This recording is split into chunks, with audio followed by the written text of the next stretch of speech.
Yo, this is Set with Set Media, man. I'm here to talk to you about our partner, Kalshi. Kalshi is the largest legal prediction market in the United States with over 1 million users. It's available in all 50 states. They are a real money market, people trading on what they think will happen. You can build a position and trade in and out of almost any prediction you think. Kalshi facilitates trade between people kind of like the stock market. There's no limiting your trades just because you're winning. Kalshi will pay you interest on your position. So if you make a long-term trade, you can earn a return even before the market is resolved. If you want to try out Kalshi, go ahead and give them a try, guys, at my link, kalshi.com/setmedia. Get $20 when you trade 20, so it's 20 for 20, guys. Once again, that's kalshi.com/setmedia. Go ahead and use my code setmedia to get $20 when you trade 20. Let's go ahead and take a look here at Kalshi, because like I said, it is a trading market where you can put in your prediction and you can go ahead and earn interest on that. You can make money off the knowledge that you know, and if you put $20 in, you get $20 back. So all right, guys, make sure to go check out my guy at Kalshi, because you can get in on good trades like who will Trump nominate as Fed chair, will Ali Khamenei be outed as the supreme leader, and will the US confirm that aliens exist before 2027. So if you want to get in on this action, once again, go ahead and go to my partners at Kalshi. Go ahead and use the link, or you can hit the QR code above and use Set Media to go ahead and get $20 when you trade 20. This is Set from Set Media, and shout out to Kalshi.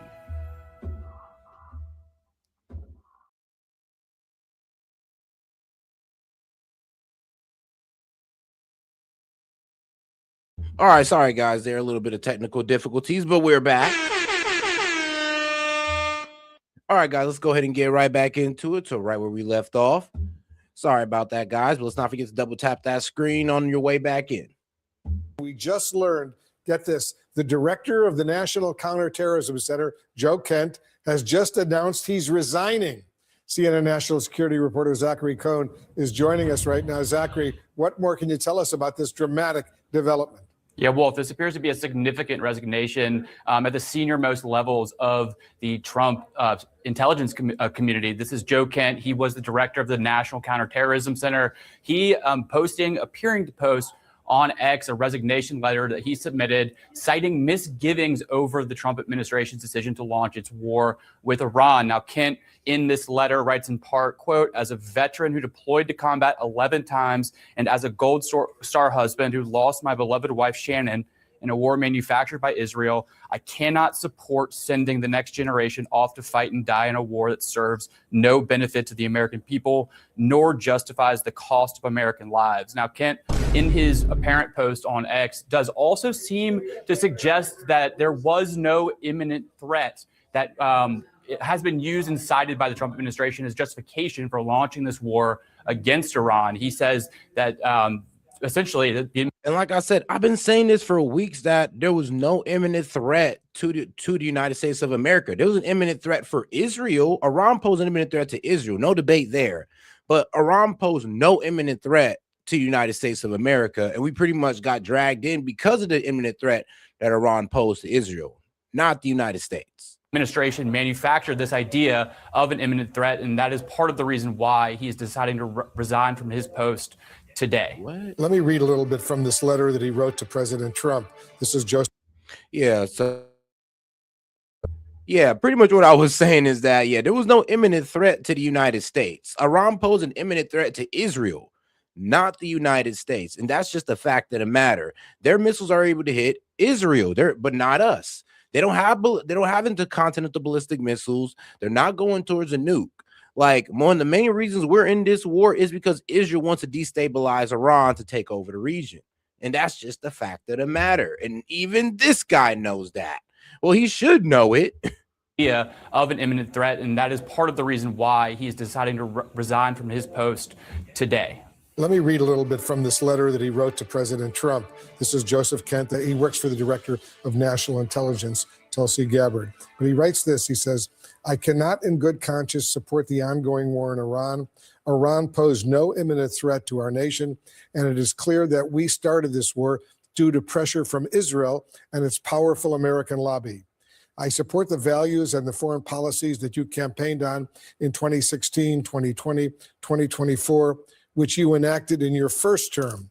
Until June of 2025, you understood that the wars in the Middle East were a trap that robbed America of the precious lives of our patriots and depleted the wealth and prosperity of our nation. And he added this. In your first administration, you understood better than. And here's the thing: everybody's now trying to pretend like war's good. War's good. You know, we don't spend trillions of dollars of wasted money. We don't lose good American lives. War's good, and that's the problem. It's like everybody's forgetting about how these past wars worked out for us, and then they want to give us the insane like rhetoric of, oh well, you guys are just scarred from Iraq. You guys need to get over Iraq. Like, I'm sorry, are you serious? So pretty much the way you're trying to sell this to us is just, oh, well, just get over the past. This is a new day, and it might turn out differently, even though we've done this multiple times before and it turned out the same. But don't worry, though, guys, today is different. Like, wow. Any modern president how to decisively apply military power without getting us drawn into never-ending wars. You demonstrated this by killing Qasem Soleimani and by defeating ISIS. He goes on and says more, Sabrina, but those are powerful words. I think what's also important here is this is an appointee that was not someone that you could consider not aligned with the president. I mean, this is someone that espoused the MAGA-based views and was appointed by, of course, Tulsi Gabbard. And so the fact that he has issued a very public resignation and the fact that he's also said that Iran did not pose an imminent threat to the United States, a case that was made by Donald Trump multiple times and many other officials in this administration, including the Secretary of Defense, Pete Hegseth, Secretary of State, Marco Rubio, saying that Iran posed an immediate threat to the United States. And he's someone that clearly had access to intelligence matters, saying that they did not. I think you could potentially see other resignations from this administration, people deep within the MAGA base that do not support this war of choice. And frankly, hold on, guys. Justin. President Macron has just said in the last hour that he will never join a task force in the Strait of Hormuz until hostilities finish. Yet yesterday you said. Who said that? President Macron of France. What's your reaction to that, sir? Well, he'll be out of office very soon, so we'll have to see. You know, I don't know. President Trump, on Doonbeg, you're building an extension to it at the moment, but there's been an objection put in, and it's being held back at the moment due to small snails. What are you disappointed about that? Planning Commission. I have not heard that. No. Planning Commission. I mean, the course was built and it's been operated very successfully. Somebody's objecting him in an environmental group is objecting to small snails at Doonbeg. It doesn't sound like the biggest problem I've ever had. How close the EU is to announce a coalition of willing to secure the Strait of Hormuz? Which countries are joining and which countries have? Well, we've had great support from the Middle East. Qatar has been great. UAE has been they've been great. Saudi Arabia has been terrific. Bahrain has been very good. The Middle Eastern countries have been very strong in their support. And of course, Israel has been our partner. Israel's been very, very strong along with us. It's been a very strong collaboration. I was against Iran long before I even thought about Israel being against Iran. If you look back many years ago, I talked about Iran was a big threat to this country, to this world of ours, and turned out to be I was right. In fact, I said you have to attack Karg Island. You have to attack them years ago when they were acting up. They've been acting up for 47, I guess now 48 years. For 48 years, they've been bad players. Yeah, here's the problem, though. This is the craziest double speak because he's like, I always worried about Iran, But you also said how Barack Obama would be an idiot for getting into conflict with Iran. You also said that, yeah, if we got into war with Iran, it means that he just fails at negotiating and diplomacy. So, I mean, you're doing literally what you criticized Barack Obama on doing. And now you're over here trying to paint it up like, oh, well, you know, I always called out Iran as a threat. Not really. You said that you didn't want them to have nuclear weapons. I mean, not what, then what, look. Saying that you don't want them to have nuclear weapons don't mean, oh, well, I want war with Iran. Because trust me, if you'd have just said it like that, I don't think a lot of people would have voted for Trump, to be honest with you. There's vicious players, and you can't let them have a nuclear weapon. If they got a nuclear weapon, I would say they would have used it within 24 hours after having it. And they would have had it if we didn't bomb them out from on that great raid with the B-2 bombers 8 months ago or so. You would have had a nuclear war in the Middle East and maybe beyond. I think it would have hit Europe. Maybe not Ireland, but it would have hit Europe. I think you would have been a nice piece of it. It all gets you. It's big enough that you would have been affected. They would have hit Europe eventually. Mr. President, your Director of National Counterterrorism, Joe Kent, he just resigned today. He said he can't support your conflict with Iran. What's your reaction to that? And did you talk Well, I read his statement. I always thought he was a nice guy, but I always thought he was weak on security, very weak on security. Wow. I didn't know him well, but I thought he seemed like a pretty nice guy. But when I read his statement, I realized that the man fought in the last war, and he understood that, yeah, that war is for Israel, this war is for Israel, and this is not what he signed up for. And this was my worst fear, that people are going to start resigning left and right over this war because they just don't want their name attached to it. They don't see no reason in it, and they're not really getting a good explanation. And this guy being part of counterterrorism intelligence, he's saying pretty much the same thing Tulsi Gabbard said, like, yo, like, Iran has not proven to be going towards a nuclear weapon. They're not a threat in that regard. But all of a sudden, that report has been thrown out the window, and now we're just pretending like Iran's been this nuclear threat when they haven't. It's a good thing that he's out, because he said that Iran was not a threat. Iran was a threat. Every country realized what a threat Iran was. The question is whether or not they wanted to do something about it. And many people, many of the greatest military scholars are saying for years that presidents should have taken out Iran because they wanted a nuclear weapon. They were, if we didn't do the attack, or if I'll go a step further, if I didn't terminate the Iran nuclear deal given to us, one of the worst deals ever made by Barack Hussein Obama. Remember when they sent Boeing 757s over there loaded with cash, hundreds of millions of dollars? You would have been very happy. This was a wonderful, they sent hundreds of millions. People forget that. Does anybody remember? Right? You remember hundreds of millions of dollars in a Boeing 757. I think they had two of them loaded. They took the seats out and they put cash.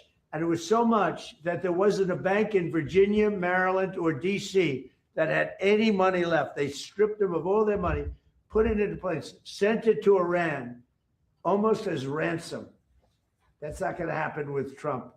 And nobody ever did anything about it. Nobody ever said anything. It wasn't a ransom. It was part of the deal. We take off the sanctions, plus pretty much taking the lock off of some of their foreign investments and money that got held up abroad. We take those locks off. We let them get back their money.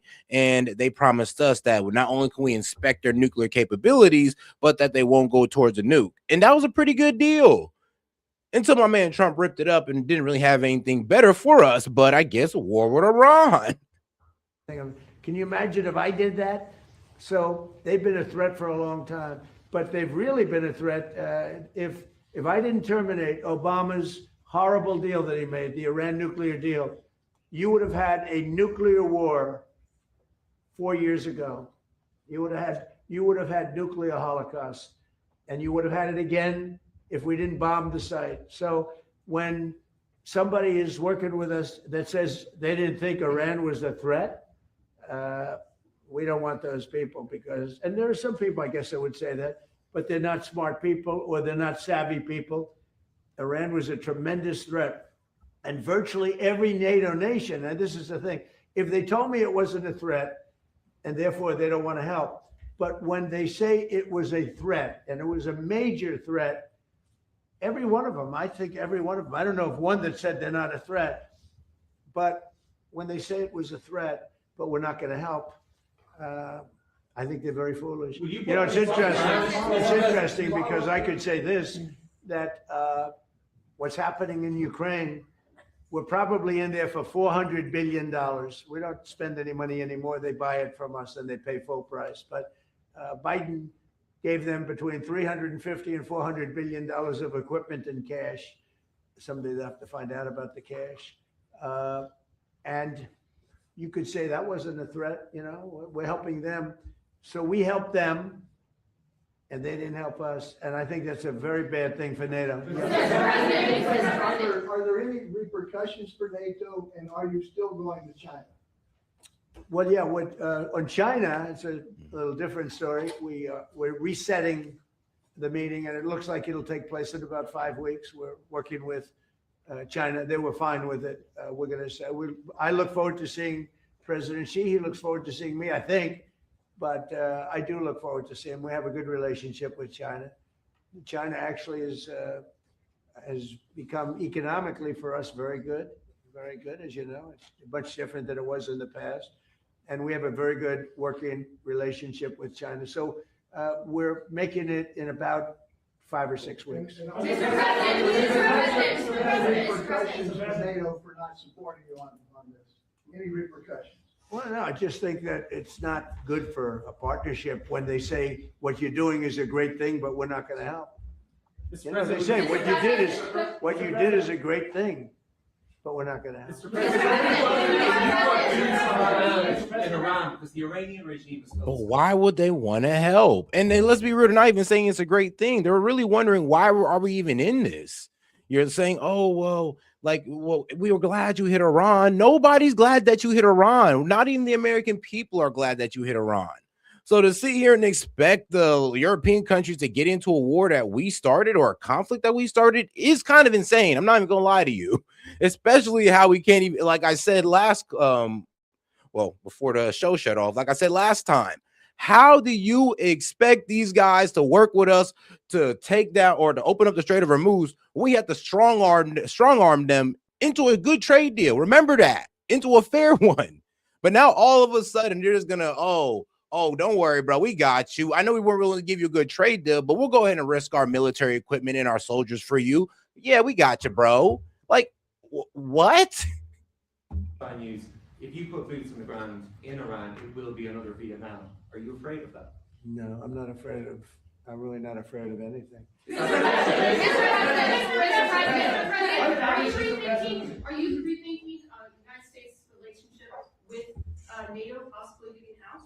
Well, I'm disappointed in NATO that we spend trillions of dollars on NATO. Think of it, trillions over the years, many trillions of dollars. It's one of the reasons we have deficits and we help other countries.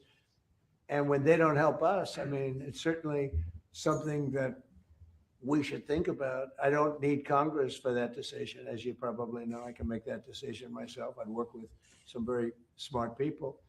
And I'd always deal with Congress anyway, but I don't need Congress for that decision. But, you know, when you say rethink, I have nothing currently in mind, but I will say that I'm not exactly thrilled when we help them with Ukraine. Ukraine would have been over in 1 day if we didn't help. Frankly, Ukraine would have been over the first day. They had the best equipment in the world. It was our equipment given by Sleepy Joe Biden. No charge, no charge. Hundreds of billions of dollars of the best equipment in the world, no charge. I will say that I'm not happy about it. Mr. President, two questions, one on Iran and one on Cuba. Is Iran now a bigger foreign policy priority for you than China? And on Cuba, the Cuban government. Iran is just a military operation to me.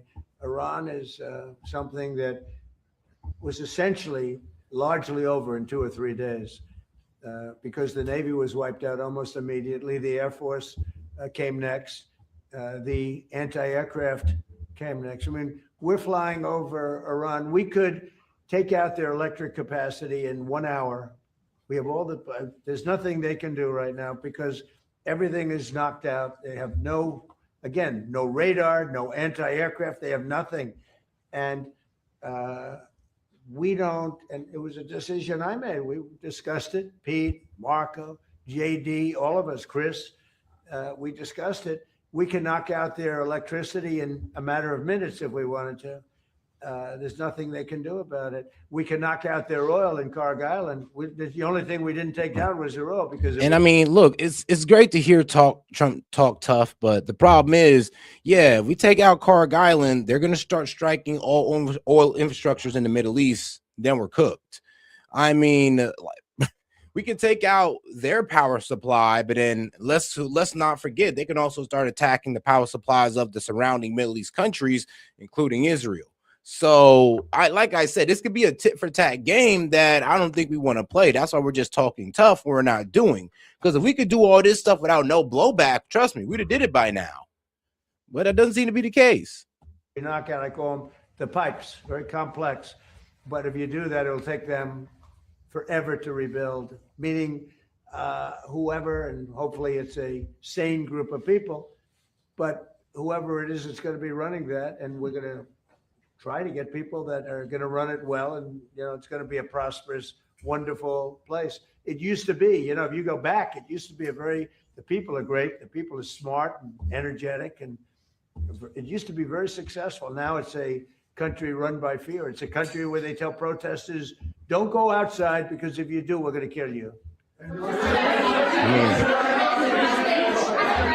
Shoot, didn't we tell them to run outside and gave them no backup while the government killed them? I mean, we kind of provoked it. Yeah, Trump administration definitely provoked it. Well, Cuba right now is in very bad shape. They're talking to Marco, and we'll be doing something with Cuba very soon. We're really focused on this, but we're dealing with Cuba. Marco, do you want to say a couple of words about it? Yeah, I mean, Cuba has an economy that doesn't work and a political and governmental system that can't fix it. So they have to change dramatically. What they announced yesterday is not dramatic enough. It's not going to fix it. So they've got some big decisions to make over there. But Secretary Rubio, do you support, and I know this is up to Congress, but do you support easing the trade embargo if you get more cooperation from the land? Well, I'm not going to discuss what we would talk about or not. Suffice it to say that the embargo is tied to political change on the island. The embargo is codified. And but the bottom line is their economy doesn't work. It's a non-functional economy. It's an economy that has survived. That revolution, it's not even a revolution, that thing they have has survived on subsidies from the Soviet Union and now from Venezuela. They don't get subsidies anymore. So they're in a lot of trouble. And the people in charge, they don't know how to fix it. So they have to get new people in charge. That's what. And the relationship we have with Venezuela has been, I think you could almost say, incredible. It's been really good. It's been good for Venezuela, and it's been good for us. And I congratulate the Venezuelan baseball team, because that was a big win. And I guess they play another game tonight in the finals. And I said a lot of good things have happened to Venezuela lately. This is the first time they've ever been in the finals, and it was pretty exciting. Yeah. Iran is just a military operation to you. But do you not have a day after plan? And if so, what is your day after plan for Iran? Well, we have a lot. Look, if we left right now, it would take 10 years for them to rebuild.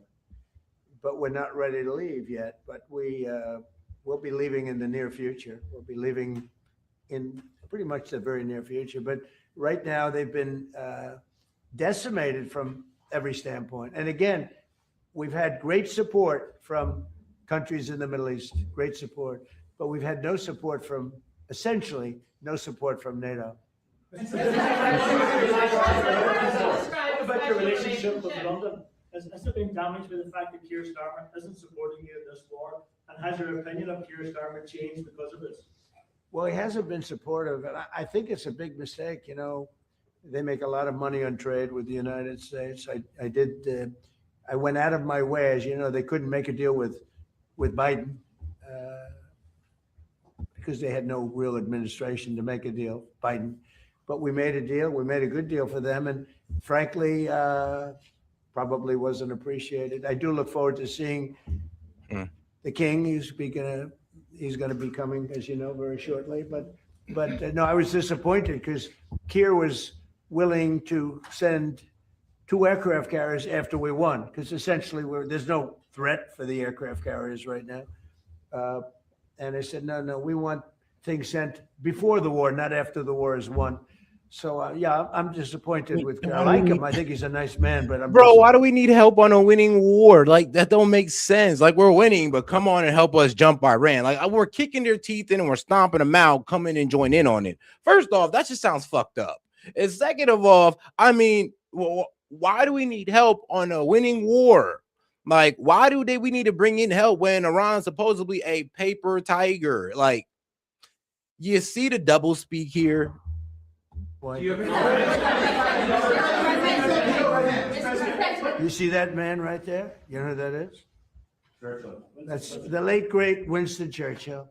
And Barack Hussein Obama did not want his bust in this office. Did you know that? And Barack Hussein Obama sent that bust back to England. They didn't want it. And when I came in, I was asked if I wanted it. I said, absolutely, I want it. And I put it right there, Winston Churchill. And, you know, unfortunately, Keir is not Winston Churchill. Do you have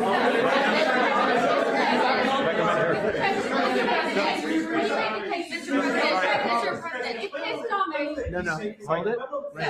Just could I hold it? Just make a number of points. First of all, I think, notwithstanding what has happened, the transatlantic relationship between Europe and the US is very, very important on a number of fronts. And I think we've had issues over the last year or two, but we settled them. And I think many of these leaders engaged with you, particularly on trade initially. Remember all the fuss last year, but we got a landing zone between Europe and the US, and I think we can get a landing zone again. And I think I just met with Keir Starmer last week. The British-Irish relationship is a very important one. Churchill was a great wartime leader, although in Ireland it was kind of a different perspective in terms of during our own war of independence and so on. He created his own bit of difficulties for us. But that said, he was a great wartime hero. Keir Starmer has done a lot to reset the Irish-British relationship. I just want to put that on the record. But I do believe that he's a very earnest, sound person who I think you have a capacity to get on with. You've got on with him before. And you've got on with other European leaders as well. Sure. And I think you have that capacity again. And I think everyone exists. I mean, you cannot have a rogue state with a nuclear weapon or the capacity for a nuclear weapon. Iran was the sponsor of terrorism. We sanctioned Iran. All European countries did as a terror, and the IRGC in particular as a terrorist organization. They sponsored Hamas. They sponsored Hezbollah, the Houthis. They created mayhem, a most maligned force in the Middle East. The Irish position has always been ultimately, can we resolve this can we get peace? And obviously there's preconditions before you get to that situation. We had our own conflict, which went on for 30 years. And we learned a lot from that in terms of how to try and bring about peace. And I think I've listened to you in terms of, you're correct. I mean, our hearts go to the Iranian people who have been repressed and suppressed for so many years, culminating in that savage murder of thousands and thousands of Iranians. All right, we don't need to listen to this guy no more. Let's go ahead and get back into the media analysis, and let's get back into our guy, Joe Kent. War in Iran. He writes this, he says, I cannot in good conscience support the ongoing war in Iran. Iran posed no imminent threat to our nation, and it is clear that we started this war due to pressure from Israel and its powerful American lobby. I support the values and the foreign policies that you campaigned on in 2016, 2020, 2024, which you enacted in your first term. Until June of 2025, you understood that the wars in the Middle East were a trap that robbed America of the precious lives of our patriots and depleted the wealth and prosperity of our nation. And he added this. In your first administration, you understood better than any modern president how to decisively apply military power without getting us drawn into never-ending wars. You demonstrated this by killing Qasem Soleimani and by defeating ISIS. He goes on and says more, Sabrina, but those are powerful words. I think what's also important here is this is an appointee that was not someone that you could consider not aligned with the president. I mean, this is someone that espoused the MAGA base views and was appointed by, of course, Tulsi Gabbard. And so the fact that he has issued a very public resignation and the fact that he's also said that Iran did not pose an imminent threat to the United States, a case that was made by Donald Trump multiple times and many other officials in this administration, including the Secretary of Defense, Pete Hegseth, Secretary of State, Marco Rubio, saying that Iran posed an immediate threat to the United States. Yeah, but you know who didn't say that, early on within the early days of this administration? Tulsi Gabbard, the director of the national intelligence. She said that Iran was not going towards nukes. They're not an imminent threat. It's so funny. This guy comes from that same department, the Department of National Intelligence. He comes from that same department. I'm pretty sure he asked Tulsi Gabbard, like, yo, what are we doing? Like, I remember you said in front of Congress that there is no threat. All of a sudden, Donald Trump ignores that, and now we're just and like, it's kind of crazy because it kind of seems like Donald Trump just brushed off in the intelligence that, I mean, these guys went out and got about Iran and just said, you know what, I'm just going to believe Lindsey Graham and Mark Levin, and we're just in Bibi Netanyahu. We're just going to imagine that Iran's this imminent threat that needs to be attacked when they're not. And I did say, and a lot of people were saying, is that, you know what, it's going to get real bad if people start resigning over this. Someone that clearly had access to intelligence matters saying that they did not. I think you could potentially see other resignations from this administration, people deep within the MAGA base that do not support this war of choice. And frankly, it is a war of choice. It is something that the president chose to do. And he has said, kind of on his own conscience, that he decided to initiate this war as well. Yeah, he even said that he got Israel on board. Yes. But in this letter, Joe Kent says he believes that this is started because of pressure from Israel and its American lobby. I'm wondering, General, what you think about the last one of the last lines here. He says, you can reverse course and chart a new path for our nation, or you can allow us to slip further toward decline and chaos. You hold the cards. I'm wondering at this point, several weeks into this war, you have Iran saying that the Strait of Hormuz will never go back to the conditions where it was before. How do you chart a new course?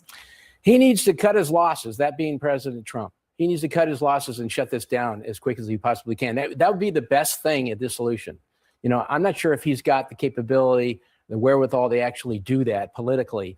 But I mean, this is not going well, and it's going to get worse. And bully for Mr. Joe Kent for having the political courage to stand up for what he believes. This is a guy that's a big-time MAGA supporter, has always been, very much like Marjorie Taylor Greene, who you had on your show yesterday. Mm-hmm. I mean, these are significant resignations from the MAGA world, and people need to take note. And I hope that this leads to the resignation of other members. I mean, y'all need to take note instead of trying to call us un-American for not wanting a war. Like, can you imagine being called un-American for something that you stood on day one? That's something that the president that you voted for pretty much stood on.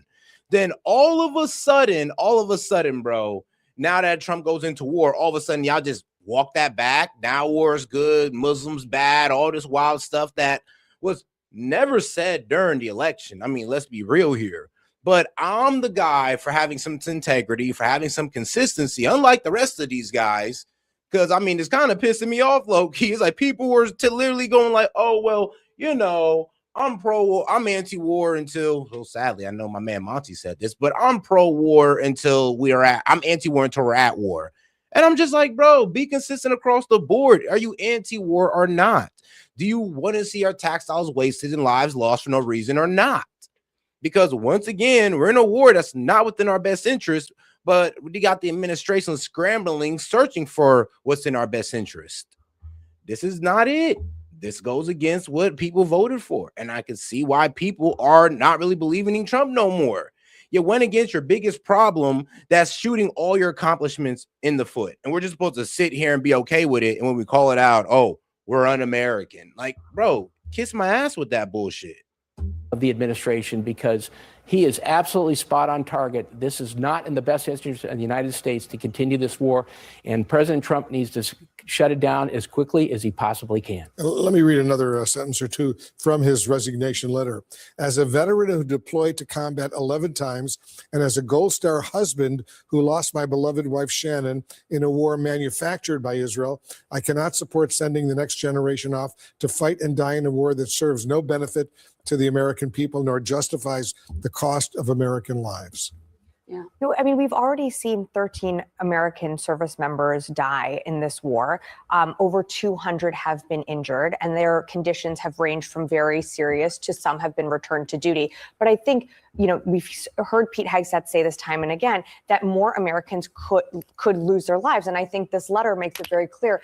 Is that worth it? Is that worth the cost? And this is someone that's obviously gone to war on behalf of our country and seen the cost that it takes, not just on the people who are putting their lives on the line, but on the country. And so I think it is really important that not only is he putting this out today, but this is someone that is a deep figure within the MAGA base and someone that is aligned with the president and is breaking very publicly with him. And it's personal for him, as you noted, Wolf, that his wife was killed in Syria in 2019 by an ISIS bomber.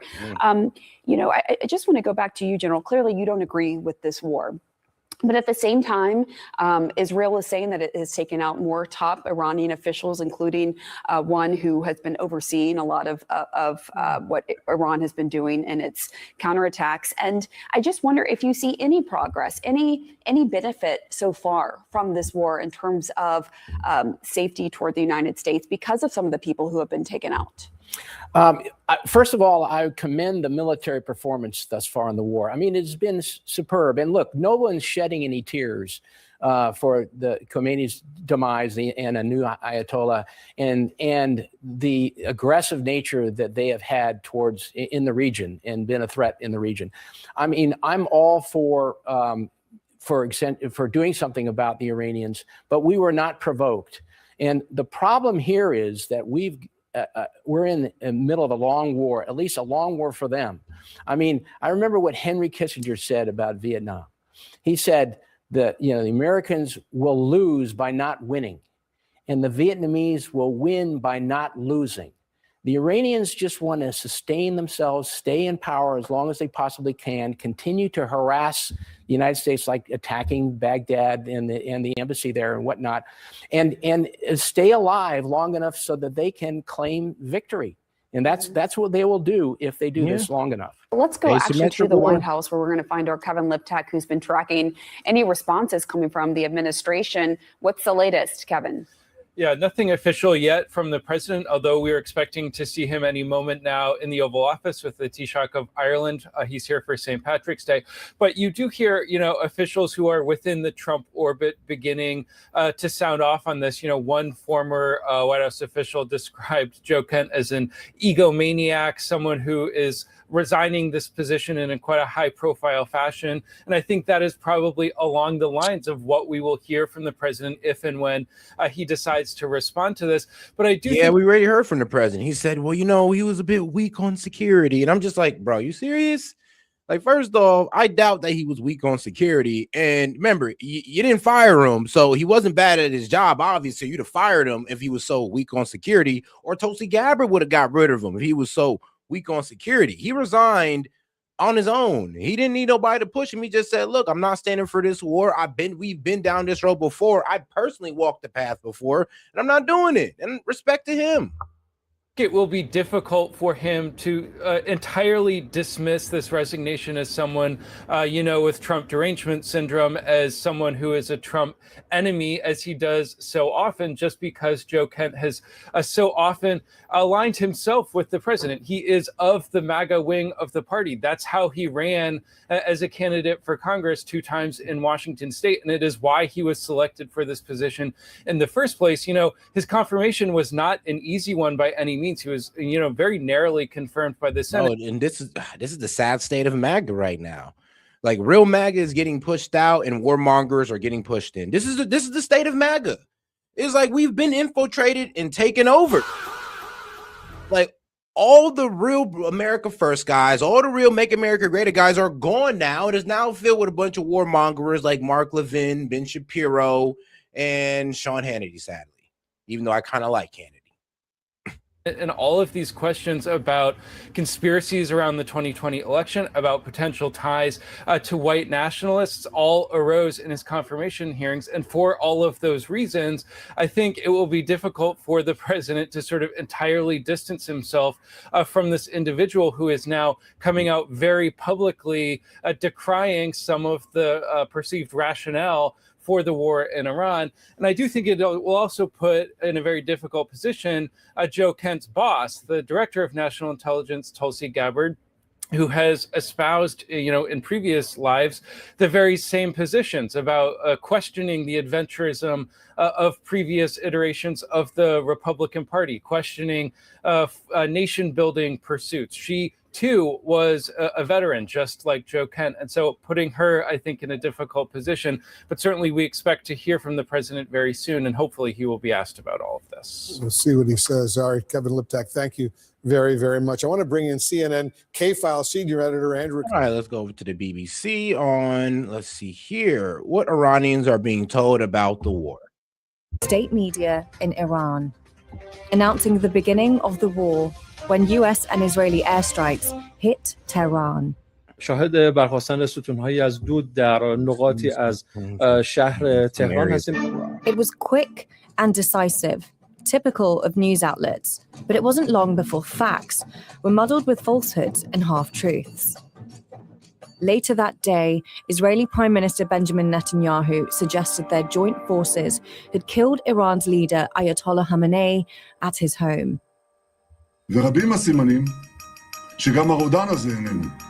Iran's silence was loud until a regime spokesperson called the reports of Khamenei's death enemy psychological warfare, and state media dismissed them as rumors. به آخرین اطلاعاتی که ما در اختیار داریم که این شایعات بیهوده است. Then, the following morning, hours after US President Trump publicly confirmed the Supreme Leader's death, state media ran the news that Khamenei had been killed by Israel and the US. إنا لله. Reporters Without Borders say Iran is one of the most repressive countries when it comes to press freedom. Now, in its attempt to control what people hear, see, and watch, all broadcasting on TV, radio, social media, and news websites is controlled by the state. And Western media outlets, including BBC Persian, are banned from reporting in the country. The internet has been cut off, and people can't have access to the internet to get the news from there.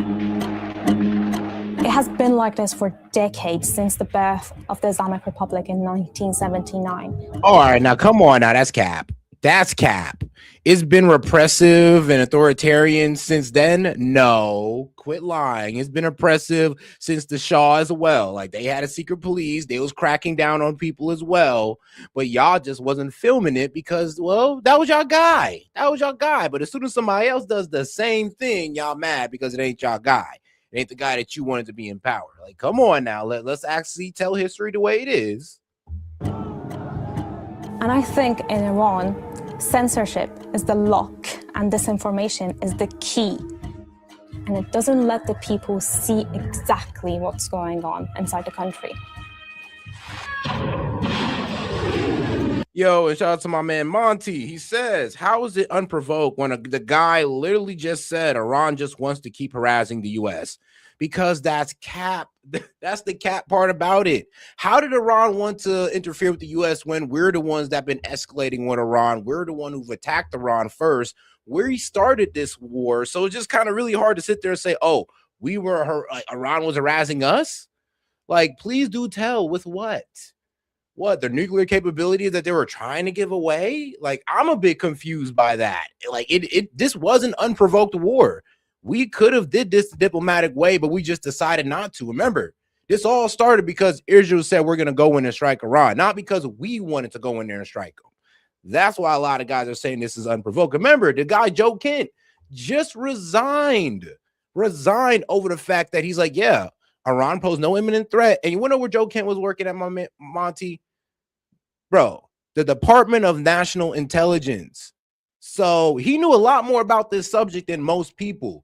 And he resigned because he knew what it was, that this is a war for Israel and not within the United States' interest. And a lot of people just got to get over that and get to it so we can get some change here instead of trying to sit here. I mean, look, I get it. It's our president. We don't want to sit there and believe this, but I ain't gonna lie. He's shooting himself in the foot and he's walking back on promises. And we just got to get down with that. I mean, not accept it, but speak out against it. And don't let nobody call us un-American for sitting there and calling it out. But all right. Iranian media has also routinely published bogus claims, inflating the number of casualties behind any. Oh, shout out Monty. So you're coming into this as if this started. No, bro, I'm coming into this because I knew this started like way back. This started honestly back in like, really? This escalated in 2018 when Trump got out of the JCPOA. So no, I'm not taking it from that angle. I'm taking it all the way back then to where we've had multiple opportunities to handle their nuclear capabilities or get in some type of eye on their nuclear capabilities, and we've completely thrown that out the window.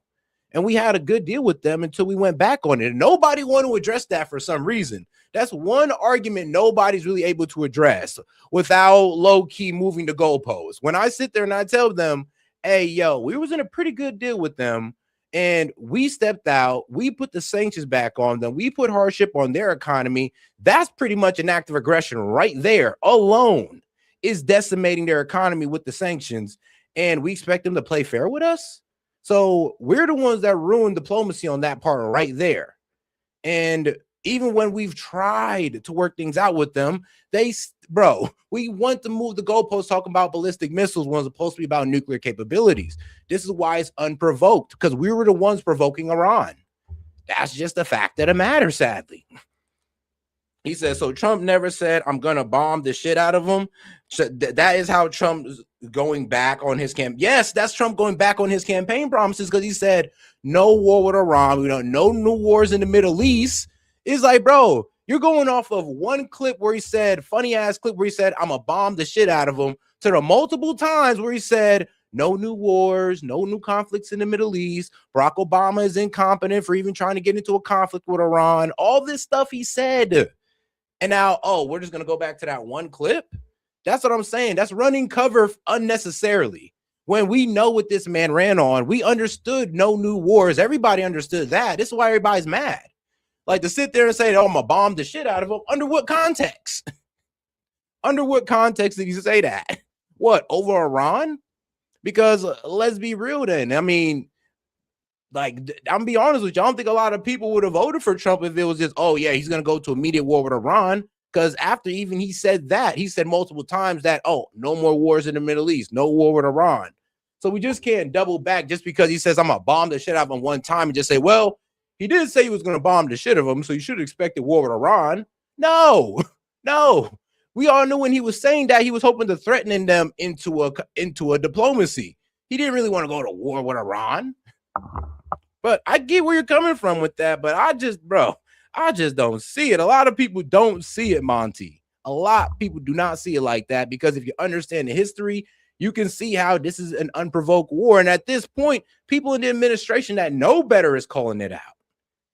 We just got to hear them out on that one.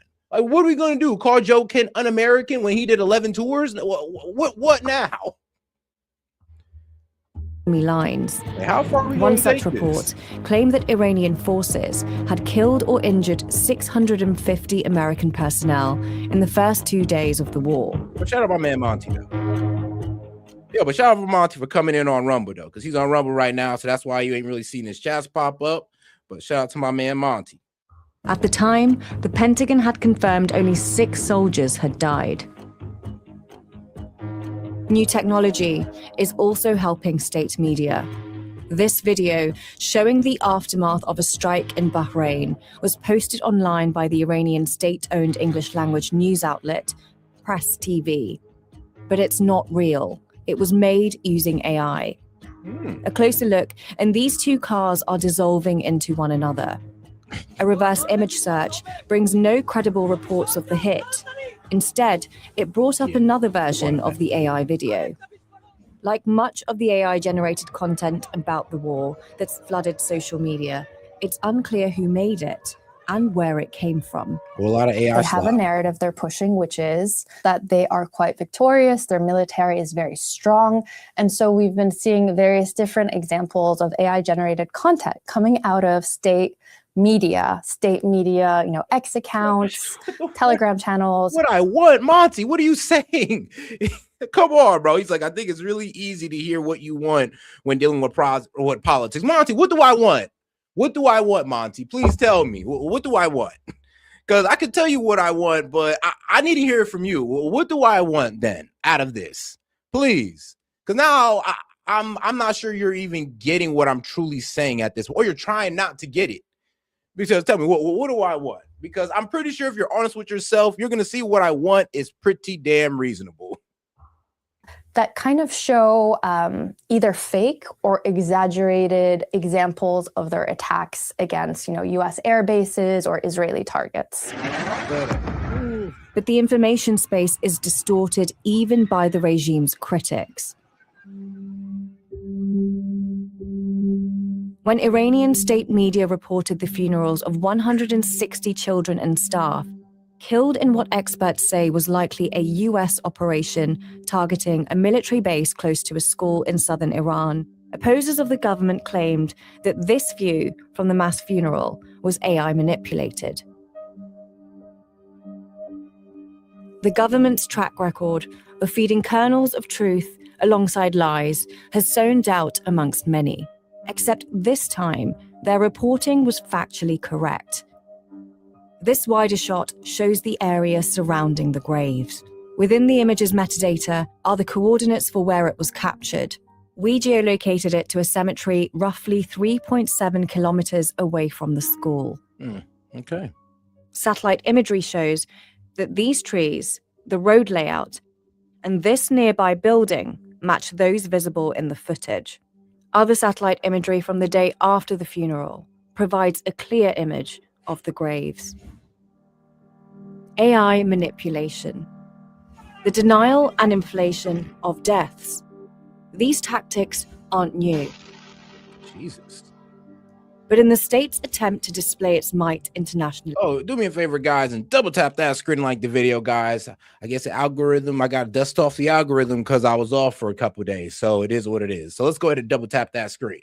Don't worry, guys. I'm going to give you guys multiple lives today. Half-truths and lies have spilt over. Iran may see this as a battle it can win. But all righty, though. So that's pretty much what's going down. A bit of misinformation, a bit of real information. And then, of course, these AI videos that you guys got to watch out for. If you have a YouTube channel, watch out for these AI videos. I've heard guys have been low-key getting taken down because, and bro, they're getting strikes for not even knowing that they was posting an AI video. So, yeah, I mean, that's why even I had to run I'm running all videos like that I'm getting. Well, through the AI, through the Grok, is this real? Through ChatGPT, like it got to be done like that because people are coming down on you with strikes if you don't get it right. So it is what it is on that note, guys. It is what it is. But all right, guys, I'm gonna go ahead and let you enjoy this funny little clip from our guys over there at the Illuminati. Morning, John. Morning, boss. Oh, I released those Epstein files like you asked.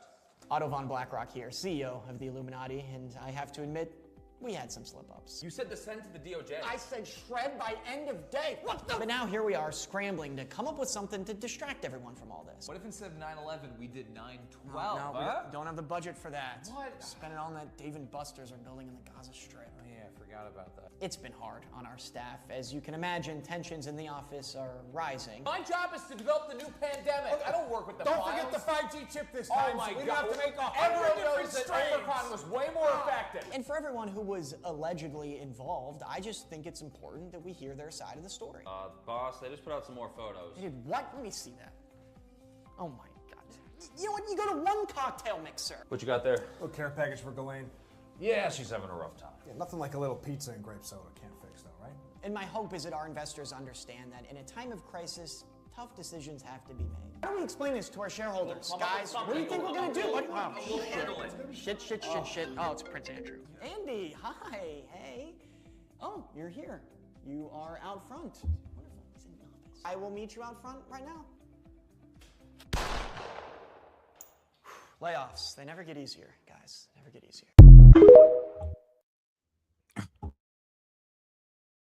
And all right, guys, hopefully you enjoyed that. Let's get right back into it. Furious. Beginning with Operation Epic Fury. Israeli forces carrying out a fresh wave of strikes this morning in Beirut as they reveal a top Iranian official was killed overnight. Yep. Chief foreign correspondent Trey Yingst knows the magnitude of this killing. He joins us live from Tel Aviv with the latest. Trey, this is big news. Yeah, Brian, good morning. It's huge news. According to Israel's defense minister, Israel Katz, top Iranian official Ali Larijani is dead. He was killed in a strike overnight, according to Israel's defense minister. This was probably the most. So pretty much they're saying this is Iran's de facto leader, which is, I mean, here's the thing. I never heard about him before until we killed him. So it is what it is. But shout out to my man Monty. Says, you want no new wars. And I wanted that too, like I said. But I think you discount Trump too much when he says, I will bomb Iran, as I do when he says, no, as I wait, hold on. He says, you discount Trump too much when he says, I will bomb Iran, as do I when he says, no new wars.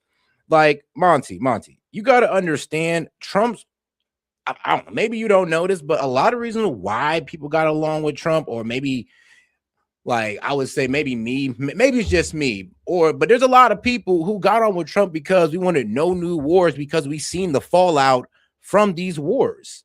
Like, I'm not sure if you know, but a lot of these wars, I mean, bro, you know, that's what caused the economic turnout. One of the reasons why we had a terrible economic turnout in 2008 that I've experienced myself, that I was a part of myself. Like, you know, people have actually had some skin in the game, and I'm sure you have too. So to sit there and try to, I mean, well, oh, he didn't really mean no new wars. I mean, bro, what are you saying? He went against Obama talking about no new wars. He's spoken out against conflicts in the Middle East. Here he is popping a conflict off in the Middle East. I'm sorry, but you can't really defend that. You can't just say one thing and do another. And then you just can't slice up one part where he says, oh, well, I'm gonna be real with you.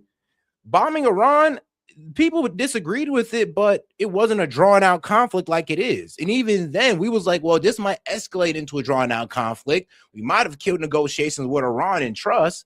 So people, even then with the bomb, was already saying that, yeah, I mean, we bombed them, but was that really a good idea? Did we really get the job done? Just to find out 9 months later, well, we're still worried about the nuclear capabilities. We're still trying to find out where that enriched uranium is. So I guess, like, we didn't obliterate their capabilities. So what? We bombed them for nothing. And now we need to take more aggressive military action. Like, you know, pretty much doing what he said we shouldn't be doing in the Middle East. That's caused American problems, like away from home and at home. Like, you kind of see where people are going to get irritated when you kind of hit them with the, well, you know, he did kind of say this was coming. No, he did not. He wasn't explicit as he was explicit about no new wars, also while making the argument of why we shouldn't get into no new wars. He made pretty good arguments. He made better arguments for no new wars than he's making arguments now for getting into this. I'm just going to be real. And shout out to Monty. He says, I don't want wars either, but being absolute about that, I think, is dangerous. I don't think you are absolutist, but there's a lot of people who are. I get that. No, I get that. But here's the thing, though. Look, I'm cool with getting into a war if it's within our interest. If they attack us first, or what they're doing is going to threaten our very way of life, I'm all about that. Sure. But that's not Iran. That's the problem. I'm cool with getting into a war if it's going to, like I would say, brighten the American future. But this is only going to darken our future. And that's just the truth that's just the reality of it. Because every time we get into a war into the Middle East, it darkens our future. I mean, shoot, we get into it over here on our side of the hemisphere. We're seeing both benefits. I thought we just follow that pattern. I didn't think Trump was going to be crazy enough just to take that success and apply it to the Middle East like they were the same damn people. Like, who'da knew? Who'da knew? And nobody ever knows. I'm be real with you, Monty. I wish I could say nobody, but we got guys like Lindsey Graham and Mark Levin and Bibi Netanyahu. So I wish I could say nobody. Oh yes, and the Iranians in the street doing the Trump dance, like not really giving a fuck that their people are getting bombed. Yeah, they want this war too. So we can't say nobody as much as we wish we could say nobody. I wish. Nobody ever wants war. Like I said, I wish that was true, unless you're a neocon, which you're right, or unless you're an Iranian who wants the Shah to come back in. You know, there's those guys. War has never been supported, but has been necessary. Honestly, no, come on now. War has been supported multiple times, like especially after 9/11, even though we went into certain countries under like, you know, false and bad information. Like, no, it's been supported. I'll be real with you. And that's the problem. It's been overly supported, overly funded, overly pushed by lobbyists and weapons companies outside of the interests of the American people. And we got to get down with this idea that, bro, it's still going on. Still going on. It's the same playbook, Monty. Bro, Monty, they lazy. Like, they're being lazy with the war propaganda. They're using the same playbook from Iraq, Iran, and Afghanistan. It's like, it's the same damn thing. And we're going for it again. That's what killing me. And you're talking about nation building. We were very explicit about that, and we are definitely not nation building Iran. I mean, I don't know, man. You ask some people, and they're going like, "Oh, we need to take out the Ayatollah. We need to change the regime. Oh, we need to worry about their nuclear weapons, but we don't want to. But we'd have to put boots on the ground, but we don't want to put boots on the ground." And it's like, all right, then what the fuck is we doing? Like, what in God's name is we doing then? Well, shout out Bonte. Significant strike, you could describe it, in the past week and a half as the Israelis and the Americans are going after the structure of Iran's regime. Larijani was largely considered the de facto leader in the aftermath of the killing of Iran's former supreme leader, and uncertain questions about Mustafa Khamenei, the man who was elected to be the next supreme leader. Larijani was serving as the secretary to Iran's Supreme National Security Council. I can also report overnight the Israelis, in a separate strike, killed the top commander of Iran's Basij forces. This is a wing of the IRGC. His name is Ghulam Reza Soleimani, and he was responsible for commanding the crackdown on protesters earlier this year across Iran. An official tells me this morning that over a dozen Basij officials were with him when that strike took place, taking out this top commander. It comes as the Israelis have launched a series of airstrikes alongside their American counterparts across Iran over the past 24 hours. You can see some of these strikes on Sunday, this new video released by the IDF. They are expected to intensify and increase in the hours and days ahead. The Iranians are firing back, though, against Gulf countries and U.S. ally Israel. Overnight, the U.S. Embassy in Baghdad was targeted by drones and rockets. One of those drones slammed into an area just outside of the U.S. Embassy compound. No injuries were reported there. And in northern Israel, Iran's largest proxy, Hezbollah, launching rockets over the border to Nahariya. This is very close to the border with Lebanon. And there was a large fire, as you can see in this video, at least 6 people wounded. President Trump yesterday was asked by Fox's Peter Doocy about this situation and efforts to degrade the Iranian regime. Oh, no, I got you, Monty. I got you on this one for free. But he says, me personally, I think we should have done this a long time ago. Apart from all the neocons, Lindsey Graham never met a war he didn't like. I don't look at it like that. I'm on an island here, I know. Now, I get you. You know what? I get you. Like, I do get the idea of, all right, well, we should have nipped this in the bud a long time ago if this was such an urgent thing. And you know what? I kind of agree with you on that, because you're in the mindset of, look, man, if we were going to do this type of aggression with them, we should have hit them with this aggression when they was less capable a long time ago. And I'm just like, you know what? We should have just kept them under that deal or signed the deal with these guys a long time ago. So trust me, we're both of the mindset that this should have been nipped in the butt a long time ago. But for some reason, man, I don't know, man. The neocons got it on this one. They got it. If Iran, as you said, totally obliterated, got the missiles, got the first 2 rounds of leadership, Air Force gone, Navy gone, can we wrap this war up this week? Yeah, sure. Good. Will we? I don't think so, but it'll be soon. Won't be long. And we're going to have a much safer world when it's wrapped up. It'll be wrapped up soon. We're going to have a much safer world. The United States and Israel going after Iran and all of its proxies. You can see some aftermath video here in the Dakhia neighborhood of southern Beirut. That is a Hezbollah stronghold that continues to get hammered by Israeli forces. We also have some video of ground forces in southern Lebanon as the Israelis expand their ground operation against this terror proxy. A top spokesperson for the Israeli military saying this overnight. We have prepared for this prolonged war. We anticipated that Hezbollah would open fire. I remind you that even before the campaign began, bro, nah, Israel, y'all wilding. So hold on. Can you imagine this, guys? Can you imagine that, you know, there's a country who can come to us, tell us they're going to strike another country and tell us that you better back us up or y'all cooked. And we do it. Can you imagine that? And then can you imagine this same country, by the way, starting a war with another country while we're in this conflict that they dragged us into? While, and they've committed ground troops onto Lebanon. Yes, they're bombing Lebanon. They displaced over 1 million people in Lebanon while we're getting into it with Iran. Like, can you imagine, guys, if we were just ever backing a country like that? Isn't that like crazy? Well, welcome to your reality, guys, but that is what we're doing today. Began, we had 5 outposts at the front of our communities along the northern border. Immediately with the start of the campaign, we strengthened the defense along the border for the northern communities in more than 15 different areas and have called up reserves in recent days.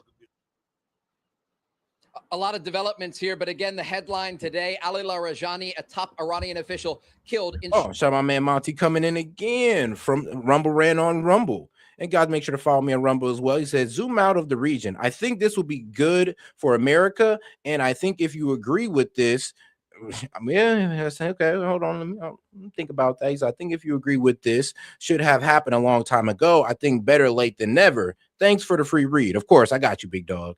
But, yeah, bro, I think we could both, even though we have like a different way we wanted to handle it, we do both agreed. And here's the thing. If we handle it your way, I'm gonna be real with you, we'd probably still be getting the same, like me and you want, we'd get the same results. We wouldn't be dealing with it now. If we was to go ahead and take care of them militarily wise, whether or less capable, we wouldn't be here now. If we just signed a deal to have to keep eyes on their nuclear capabilities, we would not be here now. So you're right. This honestly should have been taken care of a long time ago. And the fact that this has been an open-ended like conflict, yeah, I mean, this would kind of cooked us down the line because now we got people who really don't even want to come to diplomacy with Iran and who just wants war with Iran. Sadly, that's where we're at. And trust me, I don't want Iran to have nuclear weapons either. But if that was the case, then we should have kept them under the JCPOA and just kept all the inspectors there in the world. Strikes overnight. A senior Israeli official tells me the intelligence leading up to these strikes is part of a joint U.S. and Israeli effort. Guys? Just some analysis here, Trey, knowing that he was the hardliner. He was arguably more important than an 86-year-old Ayatollah.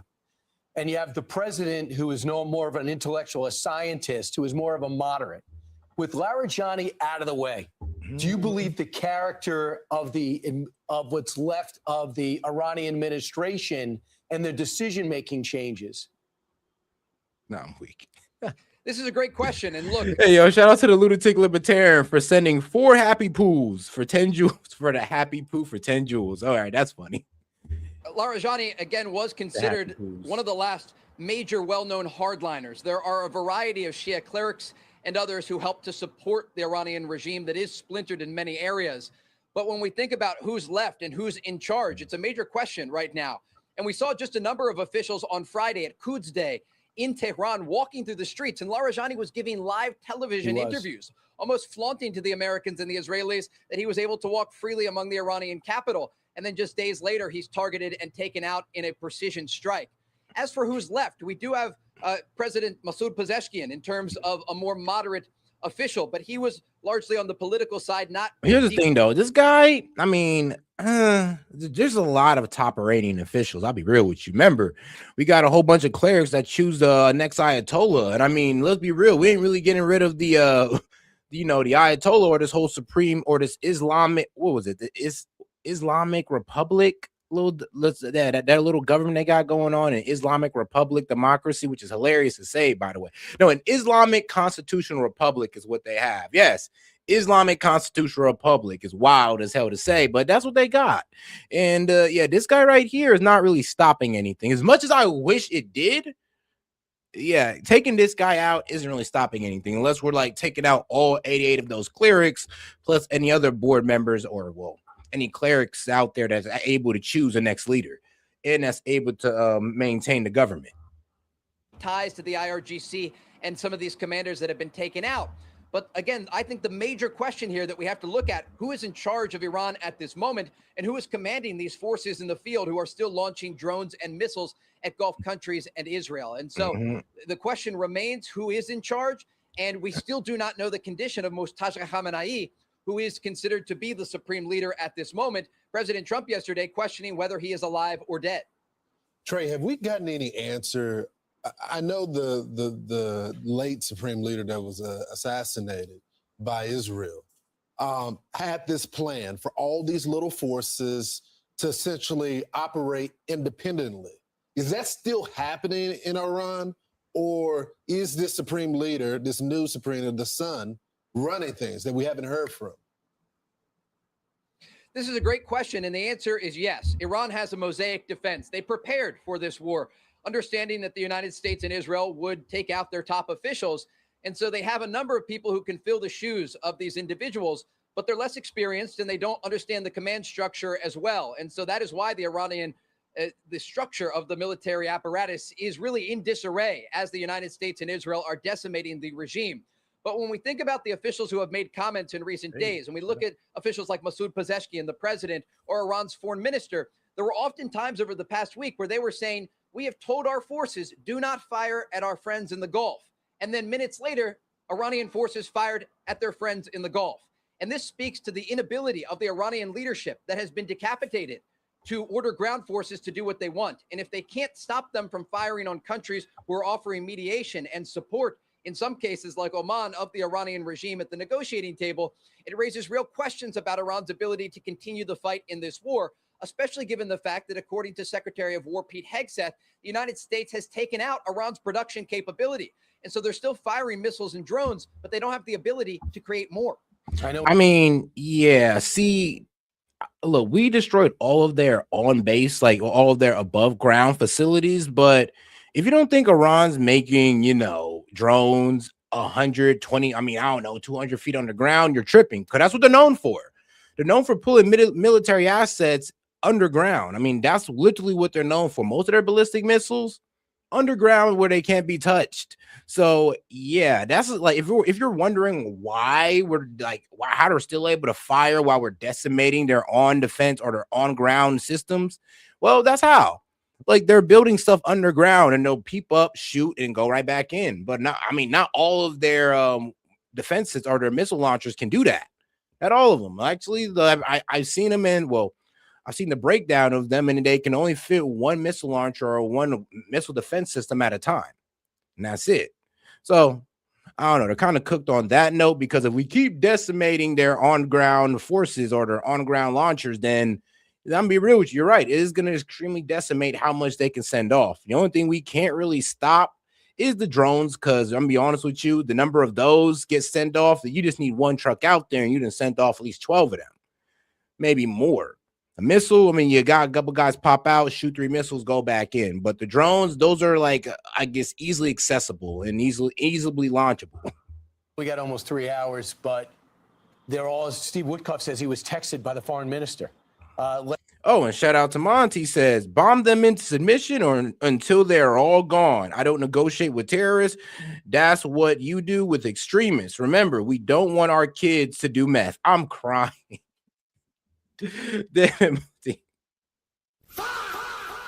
No, I get that. But here's the thing, bomb the Ayatollah into submission, I don't know if that's possible.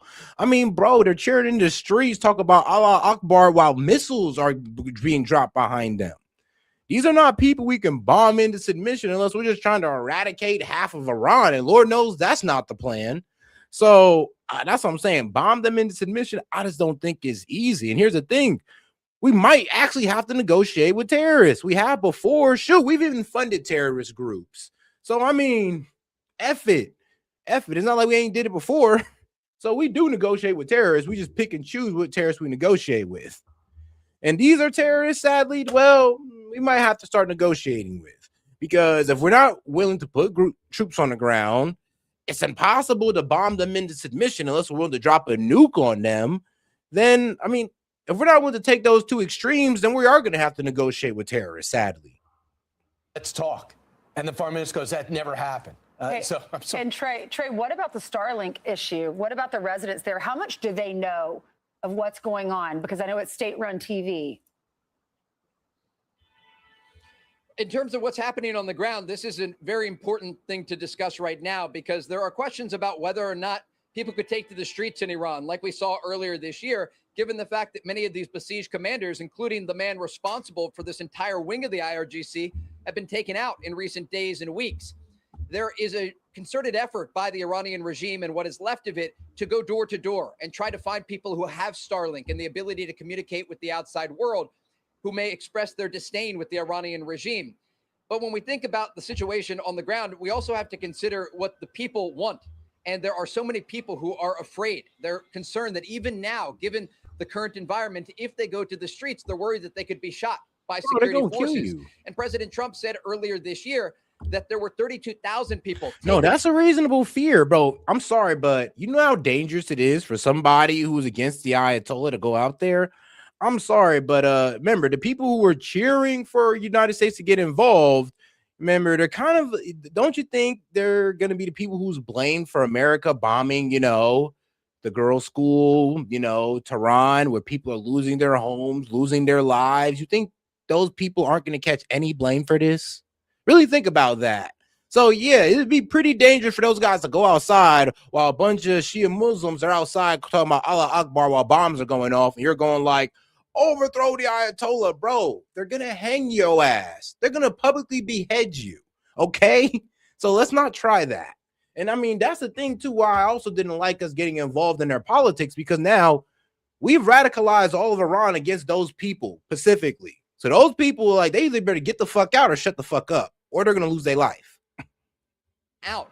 And so in terms of what's going to happen next, we don't know. We do know that President Trump has many options on the table. And despite the fact that he has not publicly displayed these options, he privately has many. And shout out to my man Monty coming in again. He says, negotiating with terrorists has gotten us into this position. I think that this is the real problem, and Trump is showing we simply don't have to. Like I said, I mean, I'll be real with you. I mean, they were working with us during the JCPOA, so apparently these terrorists we can work with. Like, we can work with these guys. And I mean, let's not forget they are a country, so let's leave out the word terrorists. You know, let's just say we're just working with a country and their government, you know, like we do all the time. Because like I said, it's like, bro, if this is about, I don't know, we don't want to work with terrorists, and we're cooked. We're cooked, because anybody we can call terrorists, and we're just never going to do diplomacy. Never. We're always going to get into a conflict, all because we can just call this person a terrorist. And I mean, let's be real. Yes, Iran does fund proxies that are terrorists. Yes, they do push their agenda into other countries. But I'm going to be real with you. That doesn't mean we go to war with them and we just let them do what they want. I'm be real with you guys. I'm be real with you. Let Iran handle Iran. Because that's one of the main reasons why we're here, is because we want to overthrow that government. Like, so if we could just let Iran do what they want outside of building a nuke, of course, if we just get them under that deal and all right, you could be whatever you want, just don't have any nukes, I promise you, we wouldn't be here today. And you may call that negotiating with terrorists, but the next option is all out conflict. So you kind of got to pick and choose here. It's like, all right, do I negotiate with these terrorists and try to put them under my thumb and my watchful eye? Or do I go all out war and start risking our economy and American lives? Like, which one seems better to you? No, honestly. Options as to what to do next to support these individuals. And again, the U.S. and the Israelis are taking out systematically the Iranian leadership. Oh, no, and here's Monty coming in with a good point. He says that is the problem. Fear of violence, so you don't speak out, is terrorism. I mean, then Monty, did we commit terrorism all the time? I mean, what you mean? There's people who are afraid to speak out in America. It doesn't mean that we want NATO countries to try to liberate us from our government.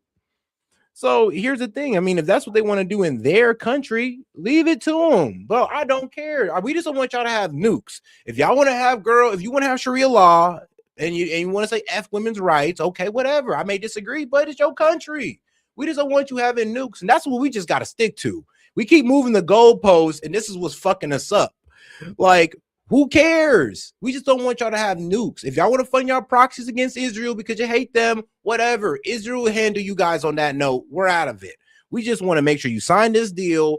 We'll release the sanctions. We'll have all eyes on your nuclear facilities. And whatever you want to do after that, God bless. Good luck to you. But we cannot just be trying to get involved in everything. Like, bro, nuclear capabilities. We don't want them to have ballistic missiles. Stop funding their proxies. And you just think they're just going to roll over? Like, I wish, but nah. That was responsible for killing so many of their civilians earlier this year. Trey, illegitimate, bro. I'm gonna be real with you. The Ayatollah is more legitimate than Maduro. I'm just be real with you on that one. The Ayatollah is more legitimate than Maduro because, to be real with you, the Ayatollah has a 1 million man force that's able to shoot on his command. And like, well, if I'm gonna be real with you, if Maduro had that type of capability, we wouldn't really be here. And it does seem like Maduro's own squad gave him out. And well, I think we had the same plan with the Ayatollah. But according to some officials, it looked like we accidentally blew up one of our good options. So it is what it is, guys. It is what it is. Like Robert Pape wasn't the only person that said, yeah, we kind of bombed one of our really good options with Khomeini. So here we are, guys. But I get what you're saying. I get you. This is a guy we don't like, but I'm gonna be real with you. This is a country that we just can't knock over as easily as we knocked over Maduro, and nobody in their country is willing to work with us to help knock over the government. That's the problem. The government's not willing to submit to us like the Maduro government did. I mean, it is what it is. I mean, I guess it makes sense since we're dealing with a bigger country, more people, more weapons, and their military is way better than Venezuela. So they kind of don't gotta bend the same way as Venezuela did, as much as we wish they would. Thanks so much. Great job, Trey. Yeah, Only they just give up big moves. Be sure to like and subscribe. I'm crying. He said you're giving an arsonist gasoline. Well, that's one way to look at it. That's one way to look at it. He's like, you can't say if they want Sharia law, they can have it. Yes, they can have it. It's their effing country. Why do we care? It's their effing country. Like, that's the problem. We think we're the superheroes of the world, bro. We just care about their nukes. If they want to have their women burqa'd up and all that good stuff, and they want to invoke Sharia law, which is their religious law, it is what it is. It is what it is. And Sharia law, I mean, shoot, it ain't evil to them. I mean, they grew up in on their life. That's the way of life to them. It's evil to us because that's our outside perspective. They're living in it. That's their life. Like, I don't know. Maybe we should start talking to these people who live under Sharia law. You'd be surprised what they would say because this is their way of life. This is their religion. So they're okay with it. We see it because it's like, yo, it's un-American as fuck. We don't like it. I get that. But it's not in America. That's their country. Let them have it. We just don't want them to have nukes. Let them have it. They got it. We don't care. If you don't want to give your women's rights, cool. I mean, exile them and send them over to here. We'll treat them better. I ain't got no problem with that. A bunch of cute Persian women coming over here for freedom. But what we're not going to do is try to bring feminism and OnlyFans to Iran. They're just not going. It is what it is. Get over it. Like, I wish they had it there too, but let them have it. It's their country. President Trump for asking American allies for help in the Strait of Hormuz. Iran's foreign minister said of the U.S., quote, they carried out large... No, brother, you don't understand Sharia law and its morals because, everybody practice Sharia law differently, and it's like different through different cultures. You know this, right? Through different Islamic cultures, they practice Sharia law differently, and it has a different, I guess they practice it differently among different cultures. So Sharia law in Iran, it wouldn't be the same thing as Sharia law in Saudi Arabia. It's not going to be the same thing as Sharia law in Gaza. It's not going to be the same Sharia law as in Yemen. Like, it's different. So it's a cultural thing. Some people just see Sharia law as following Islamic law. Some people see Sharia law as a dictatorial thing where they enforce it by force. It's like, or some people just see Sharia law as following their holy law on their own. So like I said, there's many different ways. And this is why I honestly don't care. I mean, look, if that's your Islamic religion, I don't care.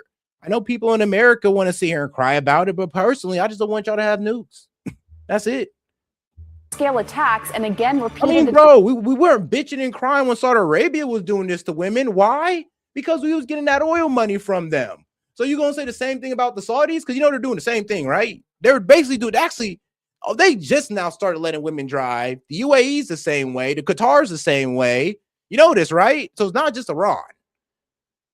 So it's like you're outraged. If you're going to be outraged at Iran, please keep that energy for all of our Middle Eastern guys, even our allies. You got to be consistent here. And this is why I don't care. Because if we're willing to let our allies do it, and they could be as brutal as they want, and we don't report it because they're not our enemy, then why the fuck should I care about Iran if I don't care that Saudi Arabia is doing it? If I don't care that UAE is doing it? Why? Why should I care? Demand for unconditional surrender. Today, they are turning to other countries for help. He also argued the Strait of Hormuz is, quote, only closed to our enemies. Joining us now to discuss this and more is former Republican Congresswoman Marjorie Taylor Greene of Georgia. Thanks for coming on, Congresswoman. So we all know you are a longtime loyal supporter of President Trump, but you broke with him in part because you felt he was too focused on foreign affairs rather than the America First promises he made on the campaign trail. As we enter day 17 of the Iran war, do you believe the president's voters can trust him? Well, just to be clear, the president broke with me over the Epstein files. So that always has to be said. He called me a traitor because I stood with women who were raped when they were 14 and 16. But I do completely disagree where the president has led the country. You know what? It makes absolutely no sense, Pamela, going into midterm elections. Let's remove Donald Trump out of it. Let's just put any president in there. Why would an American president? Like, let me show you how some of you guys truly lack perspective. Truly. So, what, you think all these women are just miserable under Sharia law? You don't think none of them actually see this as the right way to live? I don't see it as the right way to live. They do. They do, guys. Like, do you not understand that there is women like this who live in Iran? Real video.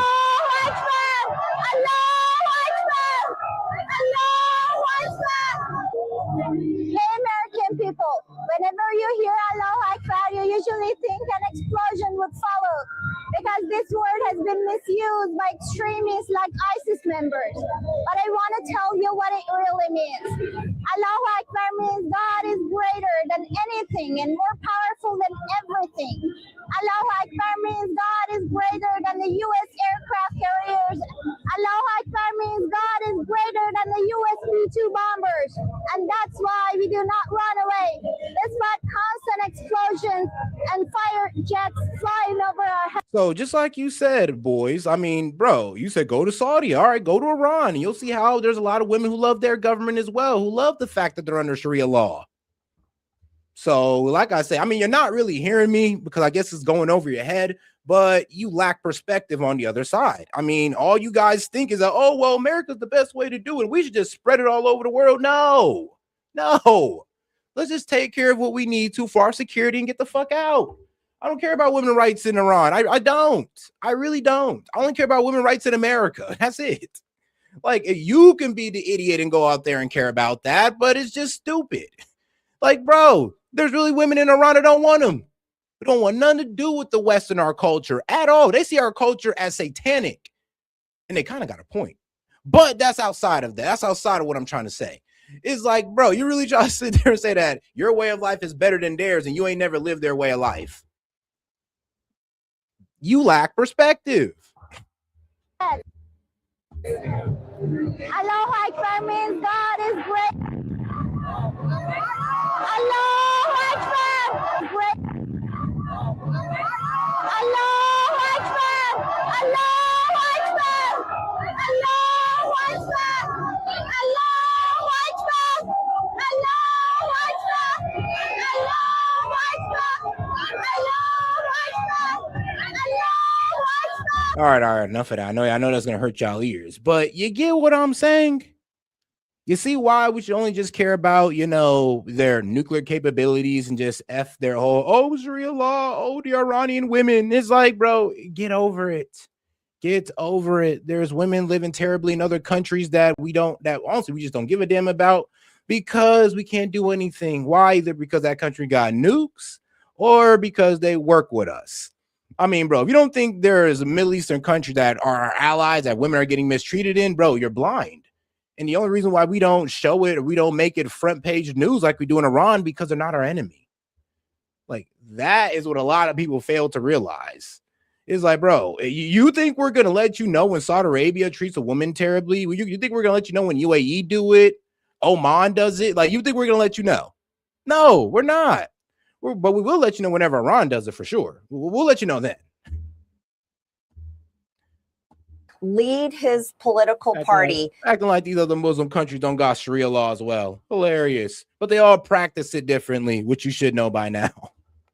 Into the midterms, waging a full-scale major war, completely unprovoked on Iran, on behalf of Israel, and that's the way most Americans see it. They see this is for Israel, not for America. Why would an American president do that, which is forcing gas prices to hike right here going into spring break, where families are going to be driving out of town, going into summer, declaring and waging a major full-scale war that seems to have no end in sight, that is not. And shout out to Monty because he's cooking on now, and he says, you know what I've said about the people? I don't give a fuck about them. I care about us. Fuck their way of life. They can continue to oppress women. Who cares? Get over it. Literally, like, just get over it.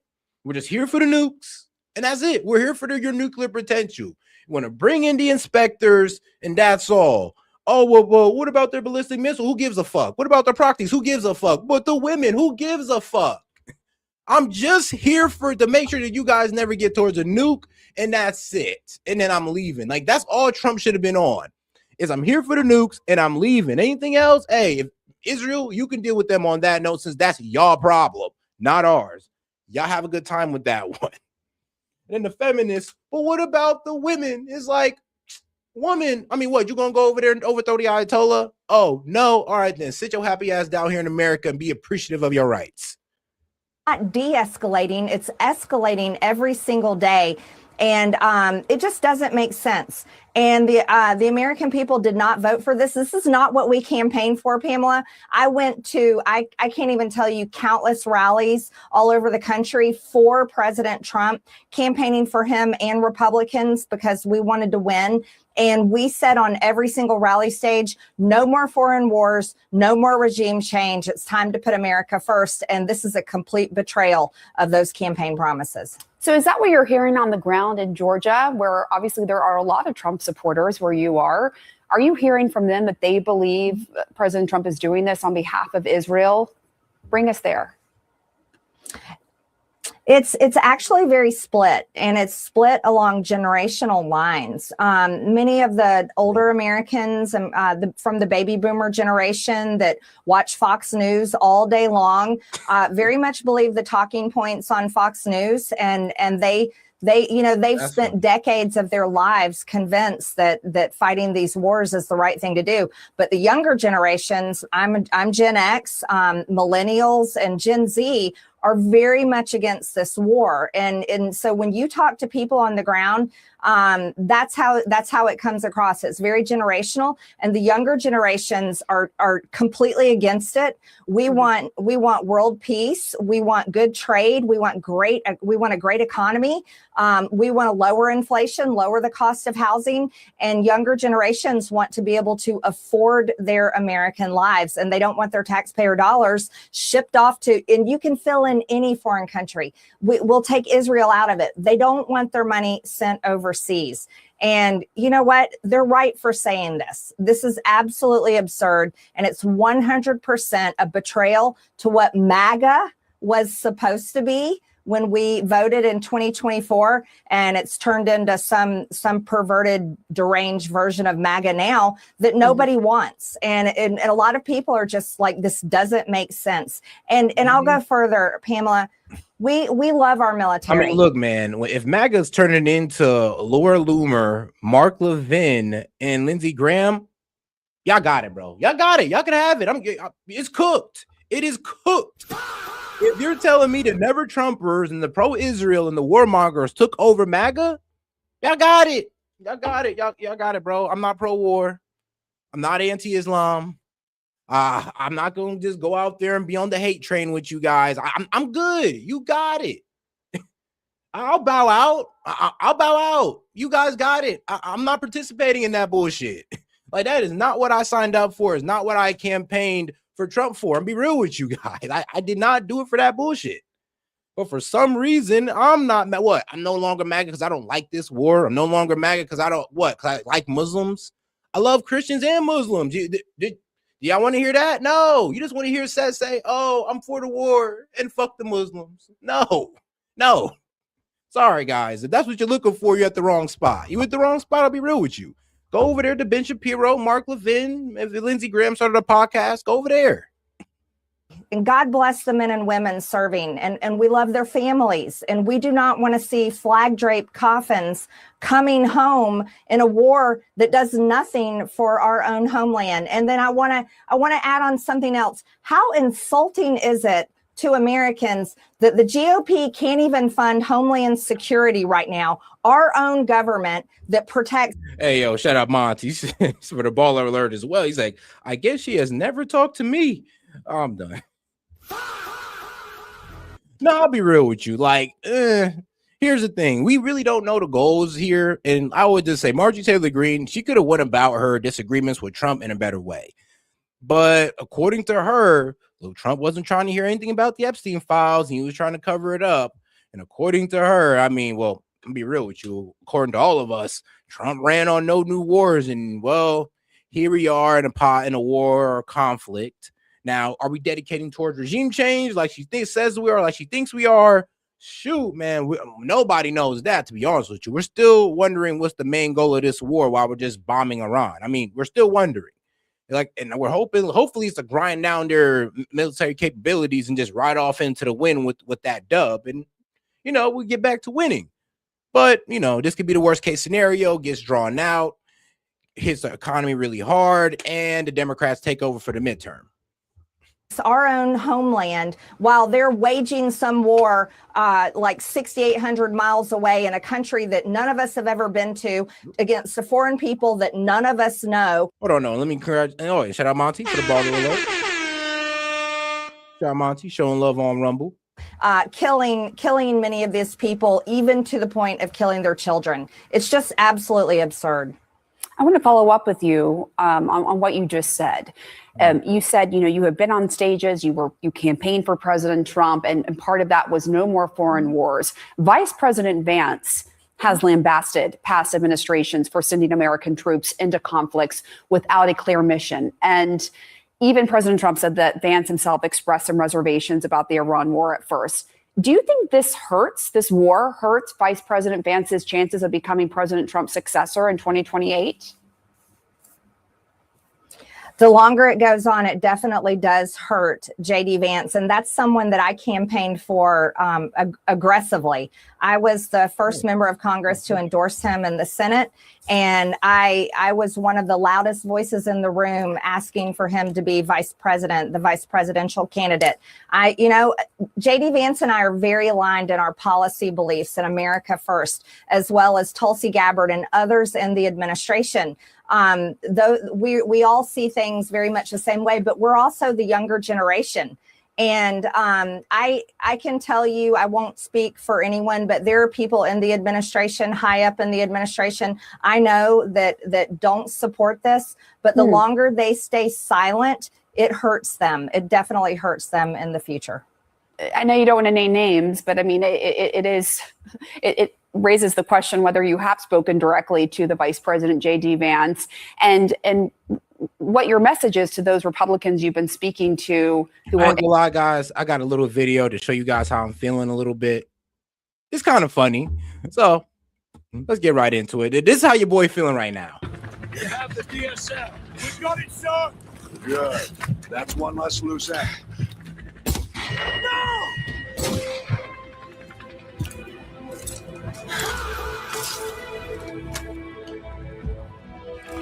Area is sanitized. All targets destroyed. Solid copy. No movement detected. 2-6 going into holding pattern.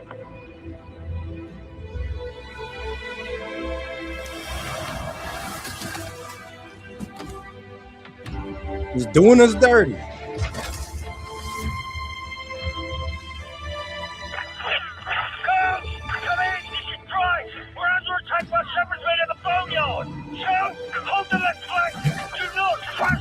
Hey, nah.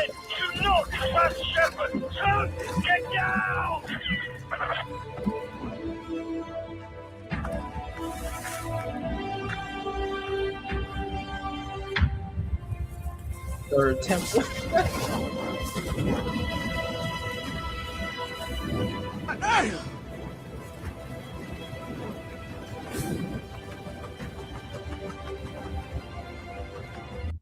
Yeah, that's how I'm pretty much feeling right now. That's exactly how I am feeling. Like, man, like you just got shot in the stomach. You and your homie just got betrayed, and all your enemies just sliding in, acting like, you know what, we the new party now, gang. You just go ahead and sit this one out. We just burn your ass alive. Tough.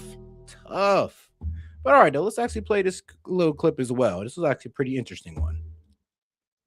Okay, one of the most insane historical facts has got to be when Iran took a bunch of American hostages in 1979, but then decided to free all the black hostages and the women. Why did Iran do this, you ask? Well, first we got to go back a little bit to why Iran took hostages in the first place. And when you understand this, you'll also understand why Iran and the USA don't really like each other to this day. You see, and shout out Monty. He says, for another baller, he's like, what's the call-in? The call-in is at $14. Yeah, we got $14 until we open up the call-in line. So shout out you guys. Yep, $14 we open up the call-in line. And shout out to my man Monty on Rumble. Iran had a problem. You see, back before the 1950s, Iran's oil industry was basically completely taken over by the United States and Britain. Iran was barely getting a share of their oil. Iran said, knock, knock, knock. Hello, United States, Britain, can we have our oil back? United States and Britain said, who said we got your oil? Iran said, boy, we're not stupid out here. We see y'all scamming us. United States and Britain said, you got us. We not finna lie, but we not giving your oil back though, for real. So Iran voted in a new prime minister that took back Iran's oil. The United States said, ooh, we can't have that. Call in the CIA. The CIA pulls up, that boy gone. The United States brings in a new guy, the Shah, and he's very friendly towards the United States. Iran said, the Shah said, look, y'all didn't even give me a chance for real. Yeah, fast forward 20 years later, he gave away all of Iran's oil and had very oppressive policies towards the people. The people of Iran said, time's up. The Shah said, time's up. Boy, you know what I got behind me? Root, root, root. Big dog United States. The Iranian people said, all right, let's see if they get to you in time. The Iranian people rose up and started hunting them down. The Shah said, oh, them folk tripping. He calls the United States. He said, yo, them folk trying to get me. The United States said, chill, we're going to get an airplane. We're going to come pick you up. We can't let our assets, our friends, suffer. The Shah gets on a plane and he dips. He said, I'll see y'all folk in the States. The people of Iran looked at the United States and said, bring back the Shah. The United States said, no, the Shah is sick. We can't give him to you right now. Iran said, we got hospitals here and jails. Bring him over. The United States said, no. And we still going to take your oil because we're going to bring in a new guy to still take your oil. This was the last straw for Iran. Iranian college students stormed the United States embassy and take everybody hostage. They said, bring back the Shah. The United States said, release the hostages. What are your demands? Iran said, well, they're pretty reasonable. 1, we want the Shah back. 2, we want you to leave us and our oil alone. The United States said, no. If there's something you got to know about the United States of America, is it's very hard to negotiate with. The United States wants it all at all times. They said, hostage, y'all gonna have to hold it down. The hostage said, the United States said, counter offer, we keep the Shah, we keep the oil, and you give us the hostages. Iran's new supreme leader, Khomeini, said, look at my face. Do I look like I'm finna play with y'all? Give us back the... Hold on. Are those black people? Now here's where things start to get wicked. Khomeini looked at the black hostages and said, don't the United States be like oppressing y'all and messing with y'all too? Black people said, well, Khomeini said, oh no, y'all are free to go. Plus the women, y'all are free to go. The white hostages. Yeah, Khomeini, before Khomeini, the first Ayatollah after the revolution. Yeah, that guy actually, during that little hostage negotiation, he let go of the women and the black guys, which I'll be real with you. I mean, hey. I mean, fuck everything he did outside of that, but I mean, I can't be mad at him for that part. I mean, he clutched for that. And it's kind of funny how he brought that up. He's like, we do not do women this way in Islam and in Iran. I was like, well, okay, buddy. But yes, we're going to go ahead and let your black people go because they have been oppressed. And I'm like, all right, hey, shout out. Said, Jamal, ain't you going to put in a good word for me? He said, my name's Eric. He said, Andre, we're not here to argue about semantics. Oh, shout out to my man Sid. He says, if only there were people screaming from the rooftops that Trump is a fraud and he is not a dove. I'm crying. Maybe next time. Look, Sid, if he keeps going down this path, then you will see me on the rooftop. Okay, bro? If he keeps going down this path, we're 2-3 months into this, doubled in gas price, I will be screaming from the rooftop. Actually, F it, bro. I'll be on top of your rooftop so you can hear my black ass. But all right, let's get back to it. This is a serious situation. Go talk to them folk. Put in a good word for me. Black people say, all right, give us your number. I'm going to call you on my iPhone. We're going to put in a good word. White people say, iPhones haven't been invented yet. Black people said, exactly. Call me when they get invented. Oh, them folk dipped. Except a black man named Carl. Now, I don't know if this is him, but man, shout out Monty. He's like, now give me 96 plus this. And the true America First MAGA isn't scared of these. Yeah, I ain't gonna lie. Conciting propaganda laced attacks. We are wiping the asses of all the past dem presidents, too weak to finish the job or attempt these large tasks. I'll be real with you. Now, I'll give you that about Trump. Trump took on tasks that all other like presidents were just too coward to take on, like internal enforcement of immigration. You got to give it to Trump. He got balls for that.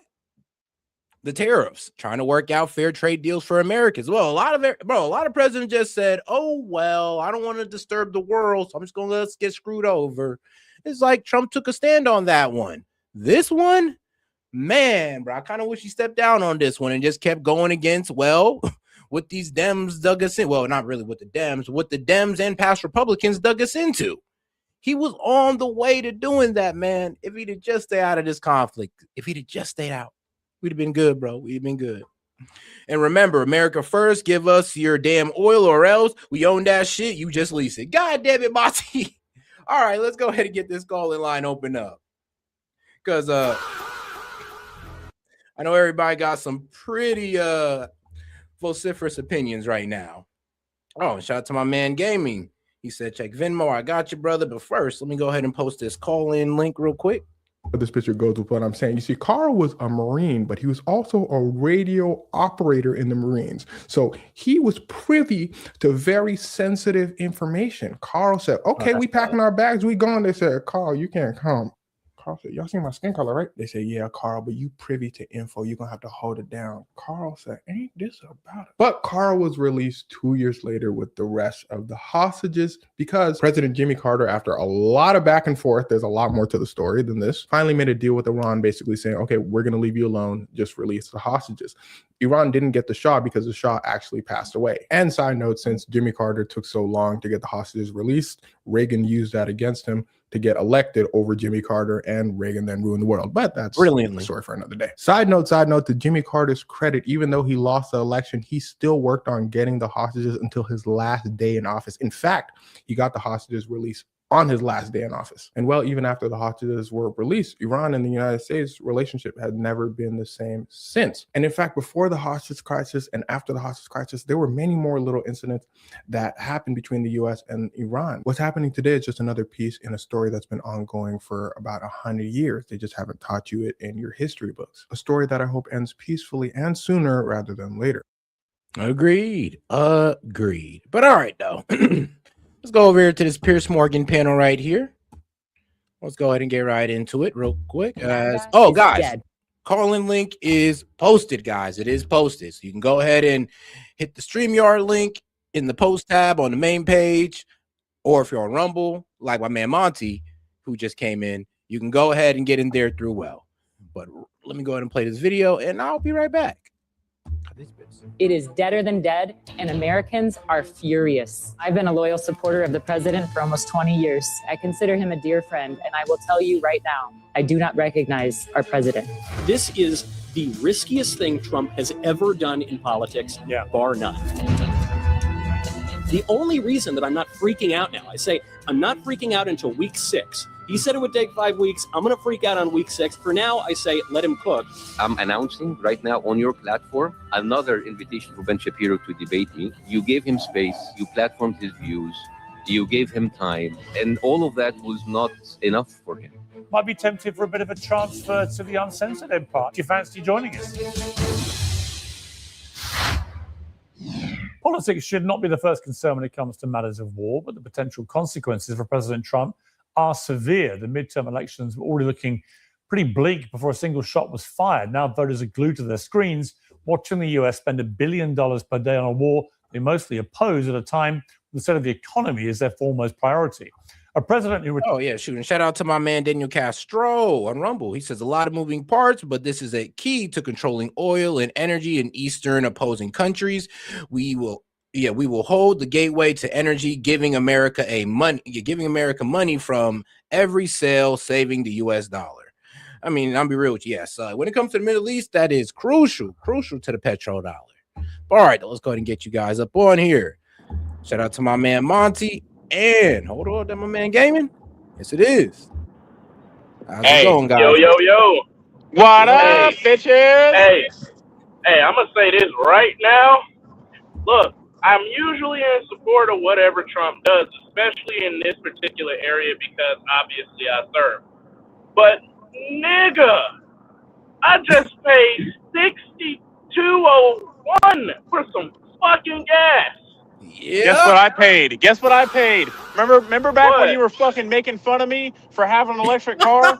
I ain't pay shit, you bitch. Can still eat a dick, bro. You can eat a dick. Shut your bitch ass up, you non-gas driving motherfucker. Hey, just because I'm better at planning shit doesn't mean I seen what this coming. What you gonna do when the grid go down, bitch? What you gonna do when the grid go down? What are you gonna do when the grid goes down? When the grid goes down, you can't get gas. No. When the grid goes down, you can't get gas. Motherfucker, we can make our own gas. Your bitch ass can't make electricity. I have a solar panel on my house. Yes, I can. Emotional damage. Whatever, bro. Man. Go back Whatever, to bro. Daddy Eli. Hey, guess what? I'm paying $11 to go 600 miles, so whatever. Discount habitual line crosser. Hey, but seriously though, Castro was right. I genuinely see this. I don't see that. Fuck the Iranian people. While this is good for the Iranian people, in my opinion, I don't care. It's not something I'm putting any weight into. This needs to be done. This should have been done a long time ago. And if you think it should have been done a long time ago, then I think it's better late than never. And like he said, Trump is doing a lot of things that other presidents dare not do that needed to be done. We need to align ourselves as the fucking big dog. Otherwise, we will be the little pup that gets raped. God. And I'm gonna be honest with you. Take a step further. There's quite a few service members who were deployed overseas when I was over there that said we should have destroyed Iran's military capability and their government. We should have did that when we went over there and wiped out half of their fleet in literally one day. Yes, Operation Praying Mantis didn't go too far. Ronald Reagan just wanted to be quote-unquote proportional. Yeah, but this is Operation Praying Mantis 2.7. Yeah, this is literally us finishing that job.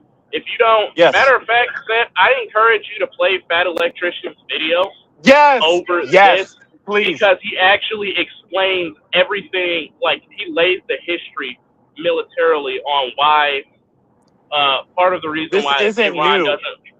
Yeah. This is why I said you're looking at this. I know I was being a little melodramatic when I said you're looking at this as if it started February 28th of this year.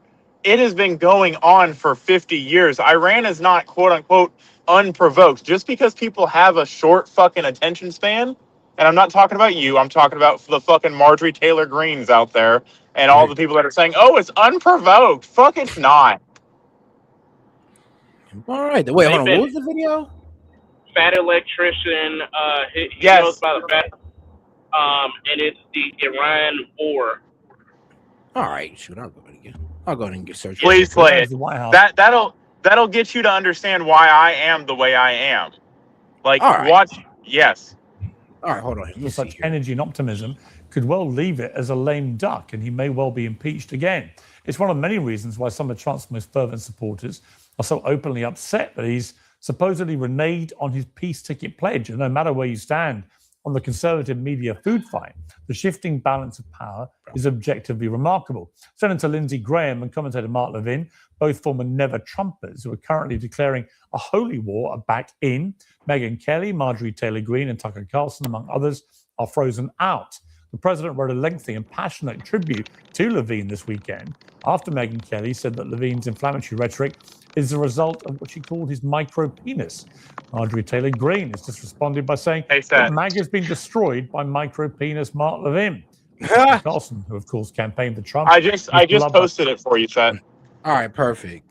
And shout out to my man Sid, because I forgot to read his super chat. He said, speaking of Mark Levin, but he said, I love that Trump crowned Levin the standard bearer of MAGA, which is wild. This motherfucker losing his mind. He also called Newsom the president. All right, I didn't hear that. So check this out. Before you play it.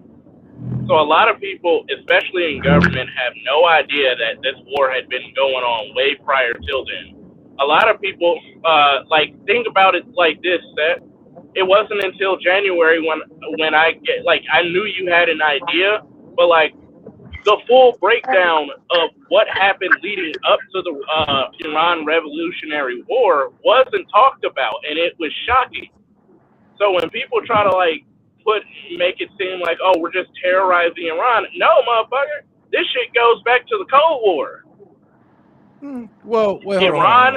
I'm gonna just say this: the Middle East has always been a battleground for the United States and Russia.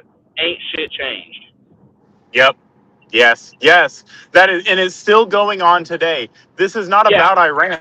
This is about destabilizing Russia and China, and it should be framed in that light. I know Trump's not doing it. Yeah, it is. I promise you. It is. Look, don't look at what it says. Hold on. How could we be attacking Russia when we just gave them a 30-day lease to sell their oil? Here's the thing. Short-term gains, long-term losses, Seth.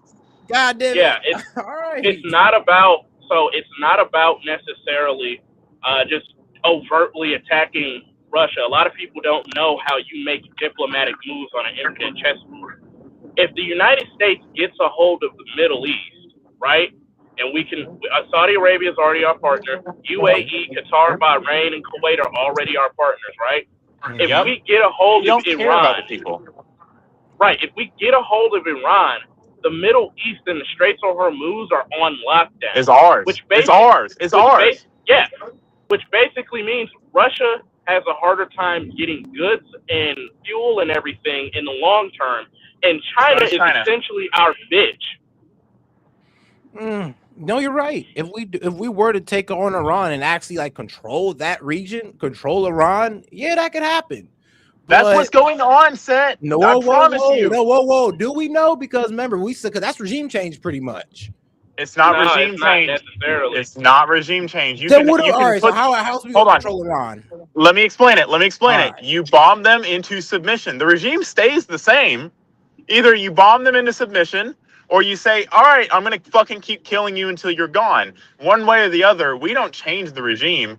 We change it by default, sure, but we're not doing what has colloquially been termed regime change, where we go in and we put our fucking people in and da-da-da-da-da-da. No, you can fucking do whatever you can do whatever you want with your country. We just control it. You can pretend to fucking be in control of shit. We run shit, not you. So pretty much it's the Venezuela deal, but that's the problem. You got to understand, to control Iran, it's not hard. It's not hard. You come on, bro. Really, it's not hard. You make them afraid to come out of their fucking holes, and it's not hard. So hold up. It's not hard because Iran. Hold up, listen, Seth. It's not hard because Iran currently has an issue with Afghanistan. And it's crazy because everybody Pakistan has an issue with Afghanistan. No, Iran does too. They actually had a little skirmish while I was deployed over there, and everybody was like, "We should attack Iran now." I'm like, "Nah, let them get fucked up. This is what they get." But Iran, they're supporting Pakistan through a lot of complicated money networks, which is why they're not full on attacking the United States, because Afghanistan is just recklessly killing shit in the Middle East and indiscriminately attacking everybody. So we also have the angle of, we could bolster your defenses, but what are you gonna do for us? Look, I get what you guys are saying, but I don't know. You guys are talking about like it's just like it's gonna be easy for us, and I honestly I'm not saying it's going to be one easy. said. No. You're misunderstanding us.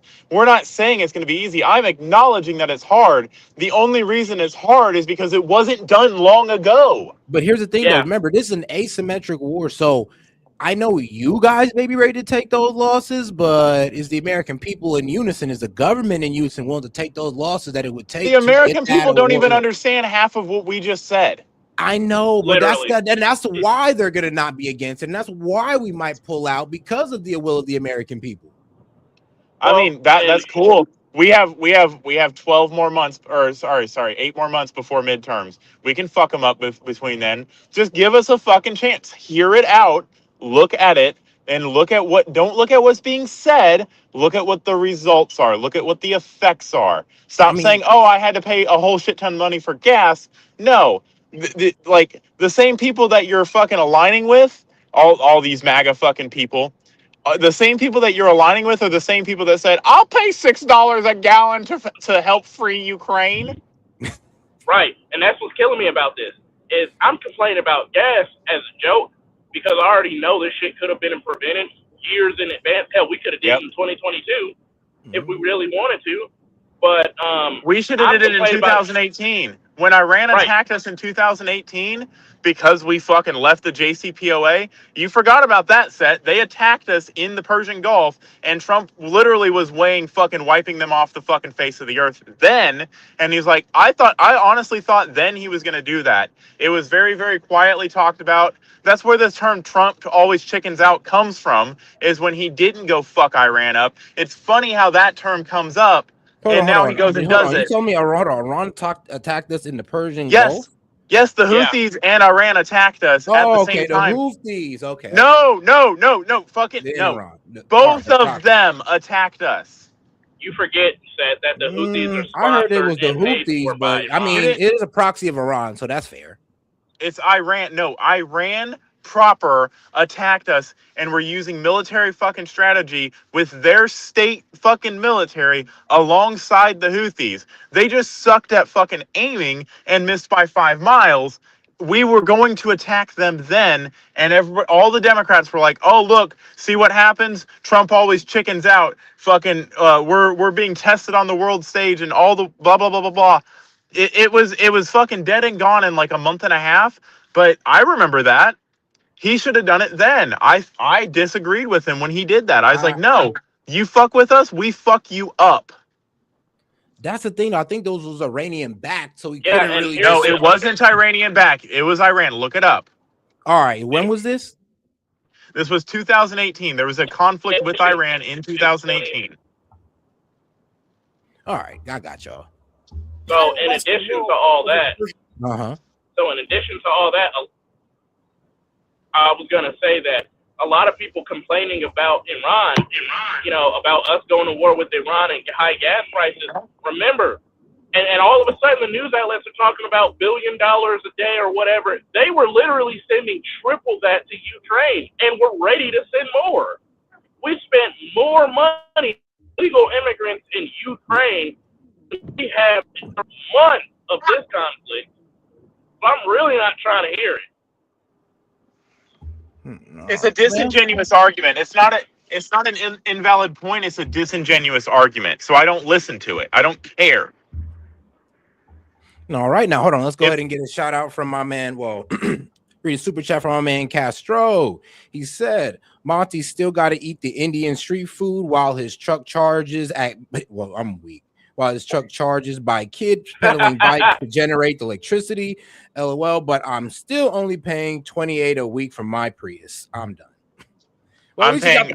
You know what's crazy? I pay $50 a month. $50 a month for 2 vehicles, and I'm driving 3 hours one way every day. You know what's crazy is he drives vehicles that are made by slave labor, but Monty doesn't want to talk about that. I drive cars that are made in the United States, you dumb fuck. Well, not the batteries. Yeah, but not the batteries. Oh, but the batteries. Have you ever eaten shrimp, you asshole? Don't talk to me about slave labor. That's true. That's true. If you eating shrimp out here, I ain't gonna lie. You can't talk about slave labor. It's because we all engage I can talk about slave labor. I can and I will. You're just trying to pick at straws because you're mad that you're paying $60 for fucking 50 miles of range, and I'm paying fucking $50 for 600 miles of Actually, I range. have about 3 hours worth of range also, but also in addition to that, you can find the nearest roof and swan dive off that bitch. It's tenfold what I'm paying. Either way you cut it. And I don't pay for oil changes. Yeah, you Or do. brakes. You literally have to get oil changes and brake changes. No, you don't, you dumbass. Where is the oil in an electric car? Okay. And the fucking motors, dude. Yeah, it's a sealed system. You don't change the oil in it. Okay, Monty. All right, hold on, guys. Now, I did look this up a little bit here, and this is what I found. All right, here. So let's see here. If you mean the major, let's see here. If you mean the major Persian Gulf or the Strait of Hormuz shipping attacks, they widely cite incidents happening in 2019, not 2018. 18. Sorry, yeah, my bad. Reuters timeline puts the warning of possible Iranian attacks on Gulf ships on May 10th, 2019.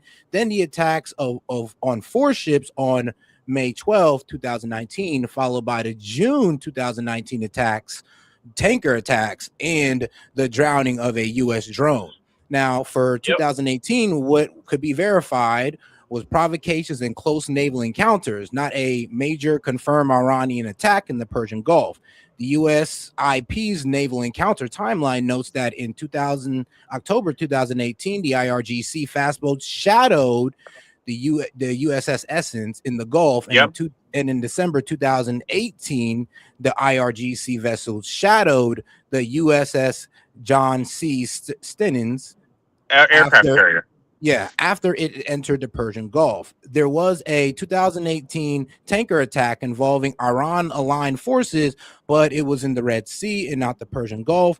Reuters report that Houthi forces attacked 2 Saudi Arabian oil tankers on July 25th, 2018. So I was wrong in the timeline. That was the buildup. In 2018 was the buildup. 2019 is when they started attacking, and Trump was seriously considering attacking them and putting all of the plans that we have put out over these past 2 years into effect. The reason he's doing all of this now is because he didn't do it then, and he gave them the chance, and he was like, all right, fuck it. You're going to negotiate, but you're going to fucking give us what we want, essentially. Oh, you don't want to do that? Fine. Well, I'll do what I should have done in 2019. That's essentially what I'm doing right now. He's playing makeup. Actually, let's see here, because the way it's working out, it looks like, well, it may just been just the Houthis, and of course, that's one of Iran's major proxies. Like, they fund them to the teeth. The Iranian fast attack boats were the spotters for the Houthis set. Yeah, shadowing them. Yeah, I mean, I would have to actually look into that complete operation then. Yeah, I mean, okay, here it is. Yes, for some incidents in 2019, very likely, or openly yes. For others, it depends on which one you mean. The clearest case is July 19, 2019, when the Iran Revolutionary Guard seized a British flag tanker in the Strait of Hormuz. This was not just an allegation. Reuters described it as Iran seizing a ship. So they did seize the whole ship. Mining oil tanker. U.S. blamed. Let's see here. U.S. blamed Iran. Said the IRG showed personal remove. Okay. So and that was attacking oil tankers in 2019. Yeah, and then after that, they built up the base in Bahrain to have combat a lot. Yeah, and that's how I ended up on NSA 2. It was specifically because of what Iran did in 2018 and 19. Yeah, that's when he joined the military. I joined the military right as they were doing that, and when they were ramping up for that in 2017, I got out, and then he joined after they had done it in 2019. So we have both ends of this covered. Like, I remember our cadences in boot camp talking about fucking Iranian war. Like, this has not been something that just happened off the fucking spur of the moment. We were getting prepped and brainwashed. Our indoctrination in boot camp was fucking, we're going to go fight Iranians. Yep. All right. Well, yeah, you are pretty much right about the incident that happened in 2019. Yeah, there definitely was an incident where these guys were just seizing oil tankers left and right. Trump was like, it was Tanker Wars 2.0. If you don't stop, we're going to fucking do all the things. And they stopped doing that at that time, and then Trump got fucking, oh, Trump always chickens out. That's where taco originated from, Set. And then come on now, it was from the that's where it originated from. That is the first instance of that word being used. And then after that, he left it alone. Iran fucking kind of did their own thing. Then we started negotiating with them. That's part of the reason why he was ripping up the JCPOA, because they were fucking doing all that shit. Remember, that kind of coincides with when he got out of the deal. Actually, no, because remember, 2018. Remember, that's when they ripped it up, and that means the attack started in 2019 after the sanctions came on. So think about it like this. No, this actually goes along with what I'm saying then, because no, you're not looking at the right timeline. The JCPOA was ripped up in 2018. Let me finish. It was ripped up in 2018, so that was seen as an act of aggression towards Iran through their economy. So it kind of seems right here that this was a retaliation from them, from the JCPOA being ripped up. I want you to pay attention to what I'm saying. When was the first instance of them intimidating us in the Gulf? And then when was the JCPOA ripped up? It was after that. And then they started proving us as to why we should have ripped it up. 2018, remember, we just agreed that 2018 is 365 days, Set. It's 365 days. We just agreed that it was in 2018 that the JCPOA was ripped up, and we just agreed that in 2019. When was it ripped up? When was it ripped up? When was it ripped up? Bro, it was in 2018. Like you don't know what month it was in? Bro, that doesn't matter, because we're talking about an event that preceded it in 2019. No, what I'm saying is when they attack us or when they get aggressive with us, and then I'm trying to get you to find information. Okay, but here it is. I'm just giving you my analysis of it. It seems like all this aggression happened after we pulled out of the JCPOA, because when did we pull out of the JCPOA? 2018, in 2019. What month and day did Trump rip it up? What month and day did Trump rip it up? It doesn't matter, Monty, because the aggressions followed after in the later No, it years. Didn't. That's why I'm trying to hold you to that. When did we rip it up? What do you mean? It's right here in front of us. When? Oh my gosh, you're trying to skirt around the point. Don't do that. Be fucking objective. What do you mean, Monty? Listen to what I'm saying and stop trying to overtalk me, because you will get it, and you know I'm on to something. That's why you don't want me to finish. When was it ripped up? When was it ripped up? And when did Iran start shadowing fleets? I guarantee you it was before it was ripped up. That was an act of aggression that was perpetrated by Iran before we got out of the deal. Because that happened, and because of other things, not to mention it was just a bad deal, then we got out of it. Then they ramped it up more. That is my point. Just because you say it happened in 2018, a lot of things happened in 2018. And before we ripped up the deal, they were doing this.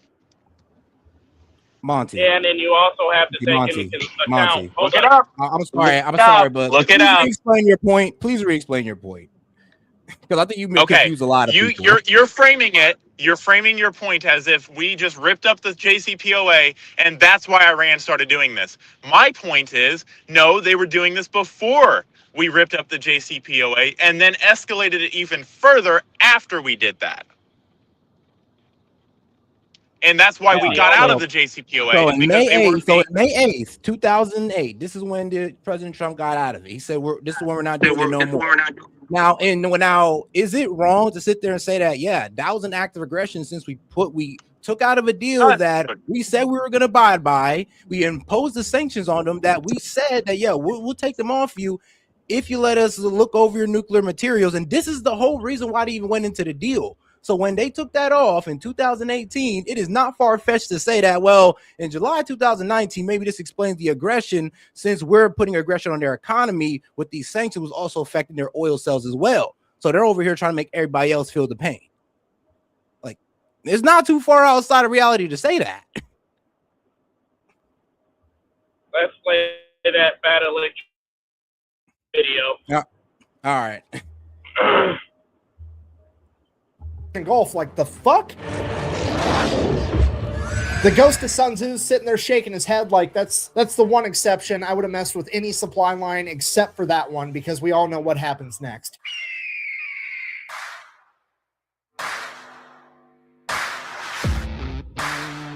Yeah, America then proceeds to assemble the largest naval convoy operation since World War II, send them into the Persian Gulf to protect Kuwaiti oil tankers. It is at this moment that Iran should have been like, well, that's unfortunate, time to figure out plan B because this obviously is not going to work out. However, they decide that they're going to double down. What they're going to do is they're going to take a bunch of magnetic underwater mines and they're just going to spread them out all over the Persian Gulf in international waters, and that's not going to have any consequences at all. So fast forward April 14th, 1988, the USS Samuel B. Roberts, a guided missile frigate, which is basically brand new at this point. This is like its first big operation, is out there escorting a Kuwaiti oil tanker, and it runs into a minefield, hits a mine, blows up the keel of the ship. The keel is this bottom part right here. It like supports. Oh shit. Hey guys, happy St. Patrick's Day, by the way. I didn't even know.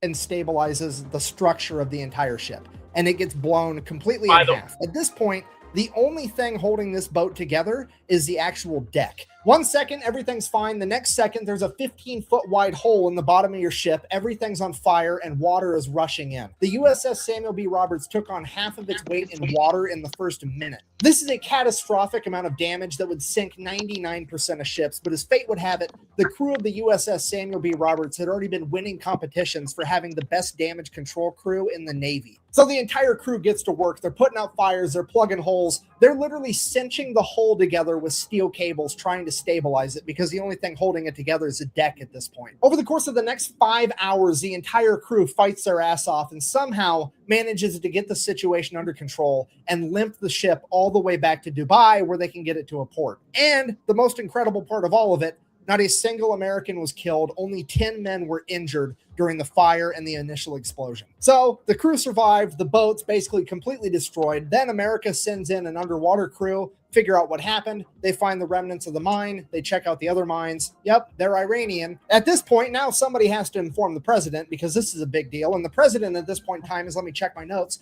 fucking Ronald Reagan. I'm from the government and I'm here to help. So they go ahead and they brief Ronald Reagan on everything that happened. He's super happy that everybody survived. And he's like, okay, well, here's what we're going to do. We're going to issue a proportional response. And what the U.S. Navy heard was, all right, so here's the plan. Iran currently has 3 oil rigs in the Persian Gulf that are not being used for drilling oil and what is military bases for their naval operations. So the U.S. Navy is going to go ahead and take out all 3 of those. Now, I don't really know what the guided missile frigate to oil rig exchange ratio is, but we're going to go ahead and err on the side of caution and say that it's not quite proportional enough yet. So Iran also really only has like 2 modern naval vessels. That's the Iranian frigate Sahand and the Iranian frigate Sabatland. They're going to go ahead and take out at least one of those, maybe both. We'll see how proportional they want to get. And then by the time they get all that done, that should be a nice 8-hour workday. It'll be time to clock out and go get some ice cream. So in order to get all this done by quitting time, they're going to go ahead and establish 3 different surface attack groups. Each group is going to have 2 destroyers and 1 bonus ship. That bonus ship is either going to be an amphibious landing ship or a frigate. Either way, they're all going to be identified as Bravo, Charlie, and Delta. Bravo group is tasked with taking out 2 oil rigs. Charlie group is tasked with taking out the 1 remaining oil rig. And Delta's mission is to go hunt down those 2 frigates and take them out. And then just for insurance purposes, we're also going to have the USS Enterprise parked right outside the Persian Gulf to provide air support, in case we need it. So April 18th, 1988, 4 days after the mining of the USS Samuel B. Roberts, Operation Praying Mantis goes into full swing, and Bravo Group shows up at their oil rig first. At which point they radio over to the oil rig and inform them that they will be blowing it up in 5 minutes and that they should all leave. So a bunch of people start leaving. They hop in tugboats and take off. Bravo Group, seeing that they're making an honest effort to actually evacuate, agrees to give them 15 more minutes. So fast forward 20 minutes later, they send out another radio message, hey, time's up. They then fire the 5-inch guns right over the top of the oil rig with the rounds set to airburst, hopefully scaring off any stragglers. And it is at this point that some Iranian military member decides that he is going to audition to be the main character of this story because he hops on a 23mm anti-aircraft gun and opens fire on Bravo Group. And without skipping a beat, one of the 5-inch guns on one of the destroyers just goes, poof, and just fucking direct hit smokes this dude. Barely touches the rest of the oil rig. This guy, definitely not the main character, but the silver lining, he at least made it into the credits as Baloney Miss Cloud number 1. Now, obviously, I'm paraphrasing here, but at this point, Bravo Group radios over to the oil rig one last time, something along the lines of, hey, does anybody else need to find out what it's like to chew 5 gum? Are you fuckers ready to quit? The oil rig finally radios back and is like, yeah, yeah, please cease fire. We're going to leave. So all the Iranian military members leave. Bravo Group decides to open up on it for a little bit with the 5-inch guns before sending over a couple of Hueys full of Marines. The Marines hop out, place some demo charges, hop back on the helicopters, take off. The entire oil rig blows up, and already things are getting more proportional. And while all that was happening, Charlie Group made it to their first oil rig as well, and pretty much the exact same thing played out. The only differences were Charlie Group didn't have Marines to place the demo charges, they had Navy SEALs, and when the Iranians opened up with the 23mm anti-aircraft guns, they just decided to keep firing 5-inch shells at the oil platform until it burst into flames and burnt the entire thing to the ground. At which point, the commander of the destroyer kind of looks over at the Navy SEALs and is like, sorry, I guess you guys get to sit this one out. Oh, mission got canceled? Good. And while all that's going down, Bravo Group's already making their way over to the third oil rig, at which point they pick up something on radar, and it's definitely another enemy ship headed right towards them. And at this point, you have to remember, this is the late 1980s. None of the American sailors have seen naval warfare on this scale. The pucker factor is on. They are getting harpoon missiles ready, and they are about to get in like one of the biggest naval fights since World War II. At which point, whoever's in charge of Bravo Group decides to take a deep breath, and they're like, okay, let's send up a helicopter real quick just to verify that it's actually an enemy ship. So the helicopter goes up, radios back to Bravo Group. It's definitely a warship, but it's a Soviet destroyer. At which point everybody's like, what? What is happening right now? So they radio over to this Russian destroyer and they're like, what are your intentions? And the Russian commander radios back in broken English. I swear to God, this is a real quote. I'm just here to take pictures for history. Look, I know that I bash on the Soviet Union and communism every single chance I get, but this time around, I got to give it to them. These guys know how to party. Just straight up rolling into the middle of the largest naval operation since World War II to eat popcorn and watch. It's incredible. At this point, Iran finally figures out that there's something going on, but they don't really know what, so they just begin attacking any ship they can find, and the first ship they found was a civilian cargo ship called the Willie Tide, that they begin attacking with Boghammer-style speedboats. So the Willie Tide radios for help. The USS Enterprise responds by sending up a bunch of A-6 intruders, as well as F-14 Tomcats. The A-6 intruders show up, start dropping cluster bombs. They end up hitting one of the speedboats and scattering the rest. The civilian cargo ship is saved. Hooray! Cutting back to Charlie Group, now there's an Iranian fast attack ship coming right at them. So they radio over like, hey, yeah, we're kind of going around blowing up all your stuff, but also we've got a very specific list. You're not on it. So how about you just go away and we'll forget we saw you? The Iranian fast attack ship messages back, sounds good, we'll do that. And then they just keep driving right towards them. And then this Iranian fast attack ship gets within like 15 miles of Charlie Group, which is like point blank range for a naval battle. Charlie Group radios again, dude, what are you doing? To which they respond, I'm following orders. And then they proceeded to lock their radar on Charlie Group, which Charlie Group can see. At which point Charlie Group immediately launches 5 missiles directly at the Iranian vessel. The Iranian vessel fires a harpoon missile back at Charlie Group. Both groups now have missiles in the air screaming towards one another. The Americans launch countermeasures, shooting up chaff rockets that end up catching the harpoon missile, detonating it in midair. The Iranian vessel, on the other hand, did not have any countermeasures capable of stopping the newer technology behind the American missiles, and it would end up getting sunk pretty much immediately. Then, before anybody can really even fully digest what just happened, radar picks up 3 Iranian F-4s screaming towards Charlie Group. Charlie Group then turns, fires a bunch of surface-to-air missiles at the F-4s. The F-4s see them coming. They're like, oh shit. They pop a U-turn and try to outrun them. F-4s, while they are extremely fast, can't outrun missiles, so one of the missiles ends up blowing a wing off one of the F-4s. Now America has taken out an entire naval vessel and an F-4 that they did not plan on taking out, and it's throwing off all of our proportions. And because of that, American leadership orders Bravo Group to stand down. We're not going to go take out that third oil rig. And right as soon as that order gets given out, Delta Group chimes in, is like, hey, we found that frigate we were looking for. So now nobody knows what to do, because on one hand, things are already getting out of control, but on the other hand, we really want to take out these frigates. So American leadership decides, well, we might not even have to make a hard decision. Maybe that's not even the frigate and the radar's wrong. Why don't you go ahead and send a couple A-6 intruders over, do a flyby. They can verify that it's actually this new modern frigate. And if it is, we'll make a decision from there. Or so they thought, because the A-6 pilots are about to decide that they are, in fact, the main characters of this story. You see, the USS Enterprise and its aircraft aren't really supposed to be doing a whole lot. They're more or less just there for insurance. In fact, they're only allowed to engage the enemy under one of 2 conditions. One, the president of the United States signs off on it, which is actually what happened with the speedboats earlier. Or two, they get fired upon first. So they got told to go fly by this boat to verify that it is in fact the new modern frigate, but they didn't get told how to fly by the boat. So they drop down 50 feet above the water and just gun it, and they buzz the entire ship. So the ship opens fire with its AA guns, but these planes are so low to the water, the AA guns can't actually aim down low enough. So all the anti-aircraft fire goes right over the top of them. They continue to stay low enough till they get out of anti-aircraft gun range, and then they pull up, at which point the ship launches a bunch of surface-to-air missiles at them. They drop chaff as a countermeasure, takes care of those, no big deal. They then go around, do a U-turn, send a radio message to this frigate, I'm going to sink you now, which they can now legally do because remember, the ship fired on them first. Victim to one of the classic blunders. So the A6 fires an anti-ship harpoon missile, and the second they pull the trigger on that, the fire control team from the USS Enterprise is like, what the fuck are you doing? We're not supposed to be killing things yet. And the A6s are like, look, they fired at us first. Them's the rules. And the USS Enterprise is like, holy shit, okay, I guess.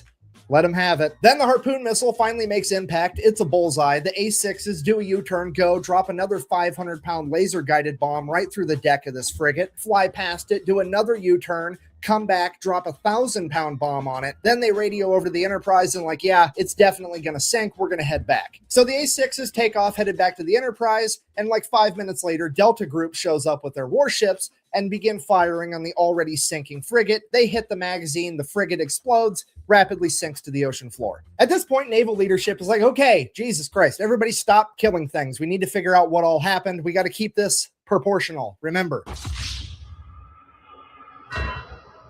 So they start radioing back and forth. Everybody's figuring out what everybody did, if anybody's hurt, what's going on, the whole story. And then as the A6s are making their way back to the USS Enterprise, guess what they happen to fly past? The other modern frigate. So now the entire U.S. Navy is looking at this last frigate like SpongeBob looking at a jug of water. I don't need it.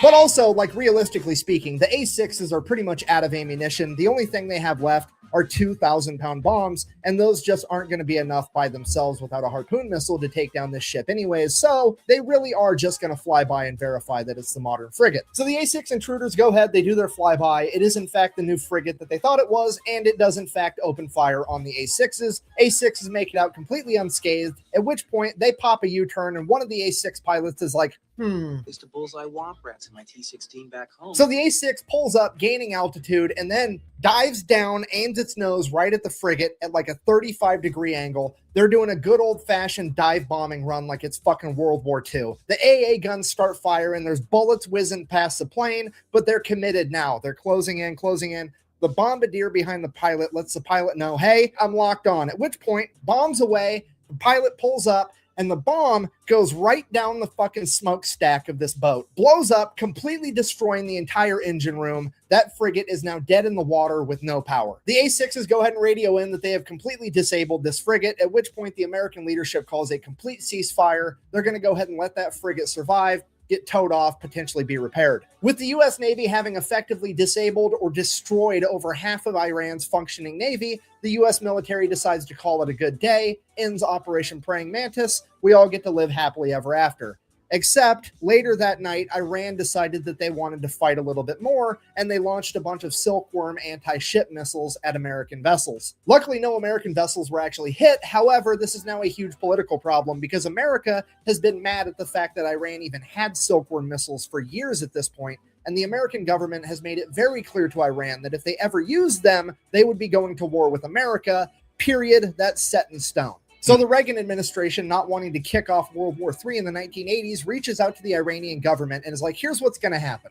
You're going to go ahead and admit that that was an accident. I'm going to sweep it under the rug, and we're never going to talk about it again. Because if this makes headline news and the American people find out, I'm going to have to get real proportional around here. So Iran's like, okay, fine, whatever. It was an accident. Let's sweep that whole thing under the rug. But I am still going to take America to international court to try to prove that it was a war crime to take out my oil rigs. That way I can get reparations and make America pay for it. So they go to international court. They lay out the case. The international court is looking at America like, okay, well, first of all, you're the fraction people. I don't know how you think that this is proportional, but it definitely wasn't. Second of all, according to the Amity Act, you absolutely should not have attacked their oil rigs. This is probably a war crime. At which point the representative for America is like, well, actually, if you read the Amity Treaty between Iran and the United States, it only talks about ships and boats. It don't say shit about oil rigs, meaning I wasn't obligated to not attack those oil rigs. At which point the court is like, hold on.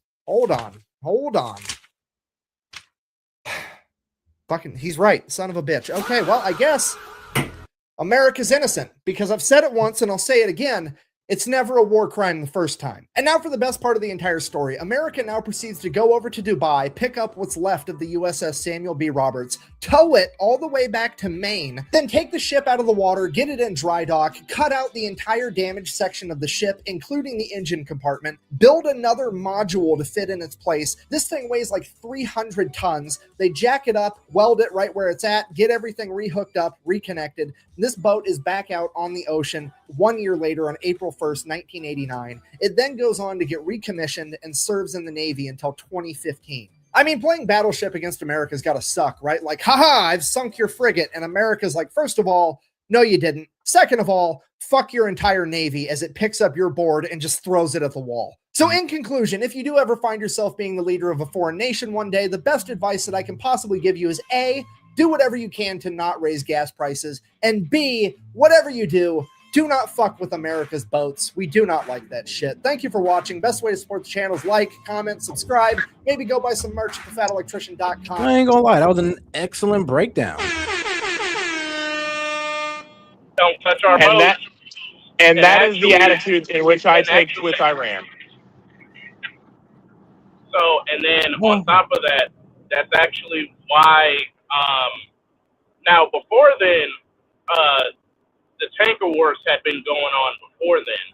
So yeah, Iran was already using sea mines. This is why one of the first things I said to you said when this war got out, I was like, if this war progresses too far, they're gonna end up mining out the straits. And sure as shit, that happened. Yeah, that's true. All right. Well, all right, guys, let's go ahead and hear from the other side. Let's get right into it. Okay, we're back with Professor Marandi from Tehran, Iran, about what exactly is happening inside of that country, again, amidst this massive media blackout that we're not getting to see the truth for what where his country stands right now. So, of course, Professor, we're hearing that, of course, things are awful, that the Iranian military is in tatters, that the Iranian Air Force was destroyed. We spoke with Colonel McGregor, who said, well, Iran really didn't have a massive Air Force after the Shah. Anyway, that's kind of a moot point. But the Navy, et cetera, missile infrastructure, that if you listen to the Department of War and the press conferences coming out of the United States Pentagon, the Iranian military is in tatters and you guys are set to surrender. What do you know of the condition of the Iranian military? Well, the Air Force is intact, and what the Americans and Israelis have been quite often doing is that they've been bombing decoys, and I've posted a couple of the footage that they a couple of videos that they themselves posted online as successful strikes, and I showed that these are not actually real helicopters or jets. So, for example, you'd have an explosion, but you'd see it was clear that the helicopter was a painting on the ground, and it didn't move after the explosion. There was no change. So Iran has, especially during the last 8-9 months, been deploying decoys all over the countries, whether it's planes or helicopters, or whether it's launchers with missiles. They have a lot of that.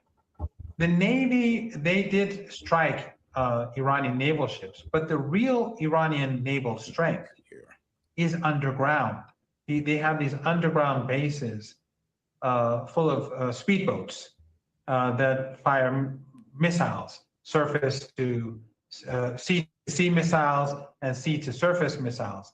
And those bases, I posted on Twitter or one of those bases those are all intact. The Iranians have not yet deployed any of those. No way. So Iran's Navy, the Navy that would be used for a war, an asymmetrical war, or for asymmetrical warfare, that is entirely intact.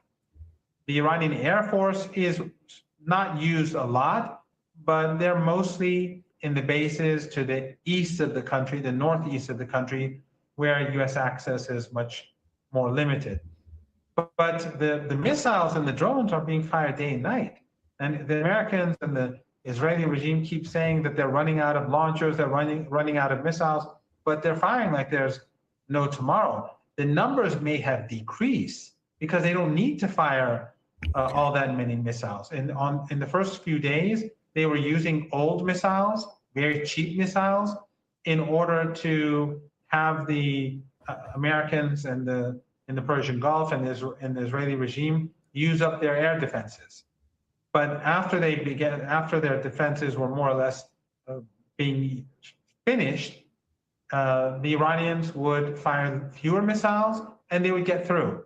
So they don't have to fire large numbers, but they're consistently firing missiles and drones at targets in the Persian Gulf and also at targets in the Israeli regime.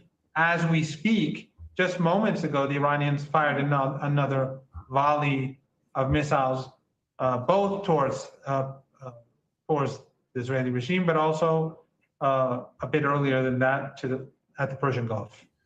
So let's talk about the Persian Gulf. Let's talk also about the Strait of Hormuz. Of course, the reports over the past few days is that there's some members of the Trump administration who are pushing President Trump and the Pentagon to try to capture or attack, take over the island of Karg. Excuse me if I'm not pronouncing that correctly. The small island off of the coast of Iran, which is responsible for 90% of Iranians' oil deployments there to those tankers. Of course, the military analysts that I talked to have said that it would be absolute disaster if the United States tries to do that. So what do you know about the plans to try to take over that island, and what do you believe would be the Iranian response? All right, now I was just off confirming one thing here. Were we actually striking at decoys out here? And, well, not us, but the IDF has. So, yeah, the IDF actually has struck a couple decoys, and I mean, not even knowing that they're effing decoys, actually. Yeah, whenever the United States makes a targeted strike, we usually look for some sort of radar return that isn't the ground. And I did read a couple articles where basically Pete Hegseth was like, yo, what the hell are y'all doing? Y'all are just wasting missiles at the dirt. Yeah, here's one of the decoys right here. Like, you see how they bombed it and it's just still there? Yeah. Yeah. So that's all right. That's the one thing I just had to confirm real quick, because I'm like, I heard about that, but I don't know if those videos are real or fake. And I had to look it up, and I'm like, okay, so the videos are real. That, I mean, they're out here putting up decoys. Either they're painting it on the ground, or they putting up little what was it, blow up inflatable, yeah, inflatable helicopters, which is kind of cool, by the way. I was like, well, damn, that's fun. That looks fun. But yeah, Israel has it, but the United States definitely has it, and I don't know why people keep trying to say that, because there's a couple of videos of us watching them do that shit on ISR and being like, yeah, we ain't stupid. That's why Israel was like, why aren't you guys helping blow up all these targets? They're like, those aren't even real. Bro, you're like, you got bloodthirsty asses thinking everything moving in is a target or everything. Like, that's the problem. Calm down, Fido. Calm down. Yeah, like, calm down, man. If everyone's so bloodthirsty, be hitting the actual targets. So, like, have a little bit more precision like us. Jesus. But, you know, in terms of making America waste our air defenses, I could tell you categorically that's not it. We have a lot more in stock for air defenses that most people don't know about, and that's as far as I'm going to take it. Yeah, man. Hopefully they better pull out something better than Patriot missiles. But all right, let's get to it. To that. Which is still pretty good, by the way. Well, first of all, let's assume that somehow they take that island. What difference is it going to make? The Strait of Hormuz is closed. No oil is going to leave the Strait of Hormuz unless the Iranians agree to it. So in order to open the Strait of Hormuz, they would have to attack the Strait of Hormuz, not the island, the Khark island. Wait, pause. So that guy's blowing smoke out his ass. Unless you've actually been, I've seen that island. That island is not that hard to take. I don't know. They might have added some more shit to it. No, it's really not. All right. I mean, I guess you played the game as well, huh? Telling you for a fact. Yeah, I've laid eyes on that island. No. Okay. Well, I get what you're talking about, but I mean, all right. They made bolster stuff, yeah, but ultimately it's harder for them to defend it. And if we take hold of that island, he's kind of talking a big game, like, what's America gonna do? Iran won't have control at that point because that island serves as a gateway. Yeah, that's where like 90% of their oil gets transported and other goods as well. So we'd pretty much be cutting off one of their major trade routes or trade lines. Right. And so it would be nothing gets through the Straits of Hormuz unless America allows it. The only possible way he could say that statement so audaciously is if they put a bunch of sea mines around that island in particular. And yo, Sid, how's it going? Yo, what's up, guys? How you doing? That's all good, man. So what's your thoughts so far? Dude, I don't know what's wrong with all these panicans, man. You need to listen to Laura Loomer, listen to Mark Levin, and listen to Monty, and understand that all this stuff is going well. So, all right. So you're not of the mindset of Gaming and Monty that this is all just, one big 4D chess move. We're taking on China and Russia. No, I never said it was a 4D chess move.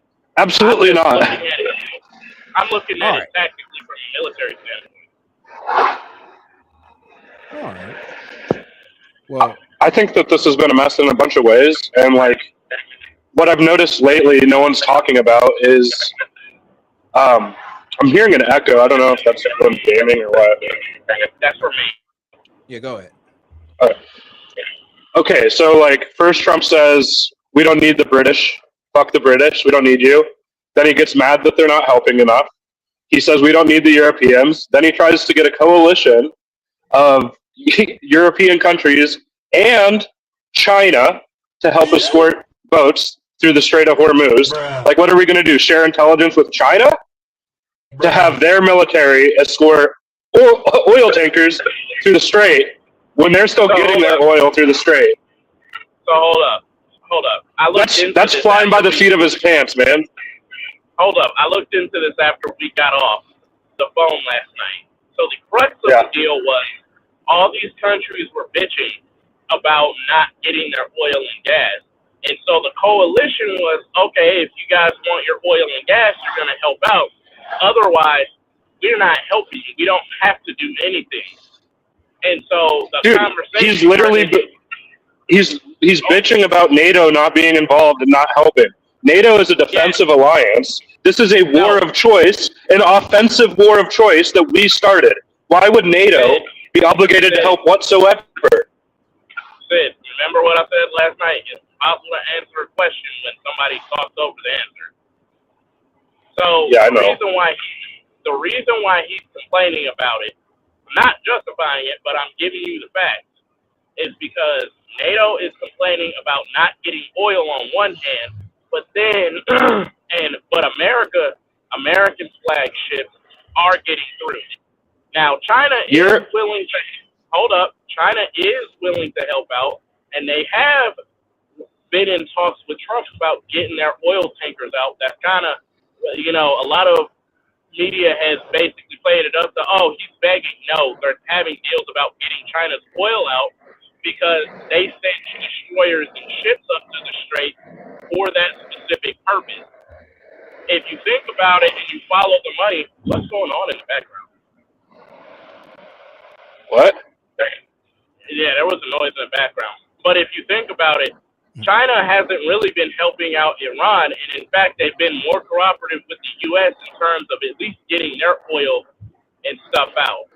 Now, NATO Dude, that's through them making a deal with the Iranian government, not the United States government. No, because yes, it is. We're not helping them escort Chinese ships out of the Strait of Hormuz. The Iranians just aren't attacking their ships. Yeah. And by the way, NATO make an countries aren't. announcement. Say that again. What? No, they did make an announcement that only the Chinese oil tankers and the Iranian oil tankers will be able to make it through the Strait of Hormuz. Like they've announced that. Yeah, and to the extent NATO countries aren't the ones complaining that much about oil, because most Europeans' oil comes from the Red Sea, right? That's where it gets shipped out of. It doesn't get shipped out of the Strait of Hormuz for the most part. That affects. I mean, some of it does, but not all of it. Not the majority. Not like Asian countries. It's mostly affects Asian countries. No, the Red Sea is just a transient point. Most of the oil that the Europeans get comes out of the Arabian Persian Gulf. Anybody will tell you that. If you go to the Strait of Hormuz or go through the Arabian Persian Gulf, there's oil tankers as far as the eye can see with European flags on them. Whoever told you where were the Houthis striking? The Houthis were shooting at. Where were the Houthis striking? They were shooting at European, Israeli, and American vessels. I know because one of the missiles they shot flew over us. Righty. Yeah, and they're all holding the car. Hold on, man. Your internet messing up, Sid. Yeah, I didn't hear a word he said. But all right, though. Let's go ahead and get back to the video, and then we'll go ahead and whenever Sid got his mic together, we'll go ahead and let you get your point off. All right. And Iran has been preparing defenses across the Persian Gulf. Is it any better? And on the shore. Perfect. Good. Perfect. Yeah. Well, my broader point before we got into the weeds is that Trump has been back and forth on so many different aspects of this. You can say he wasn't begging, but we all saw the Truth Social post where he was like threatening to end NATO if they didn't help out. We all saw the Truth Social posts where he was saying that all these different countries should join us and help us fix a problem we created. And we all saw the Truth Social post where he and interviews where he's like, "Oh yeah, Zelensky, we don't even need your help, actually." Meanwhile, the Ukrainians are getting shipped from their homes, where they're likely defending their own homes from an occupied territory, to get sent to the fucking Gulf states to defend their desalination plants and defend their energy infrastructure against Iranian drones.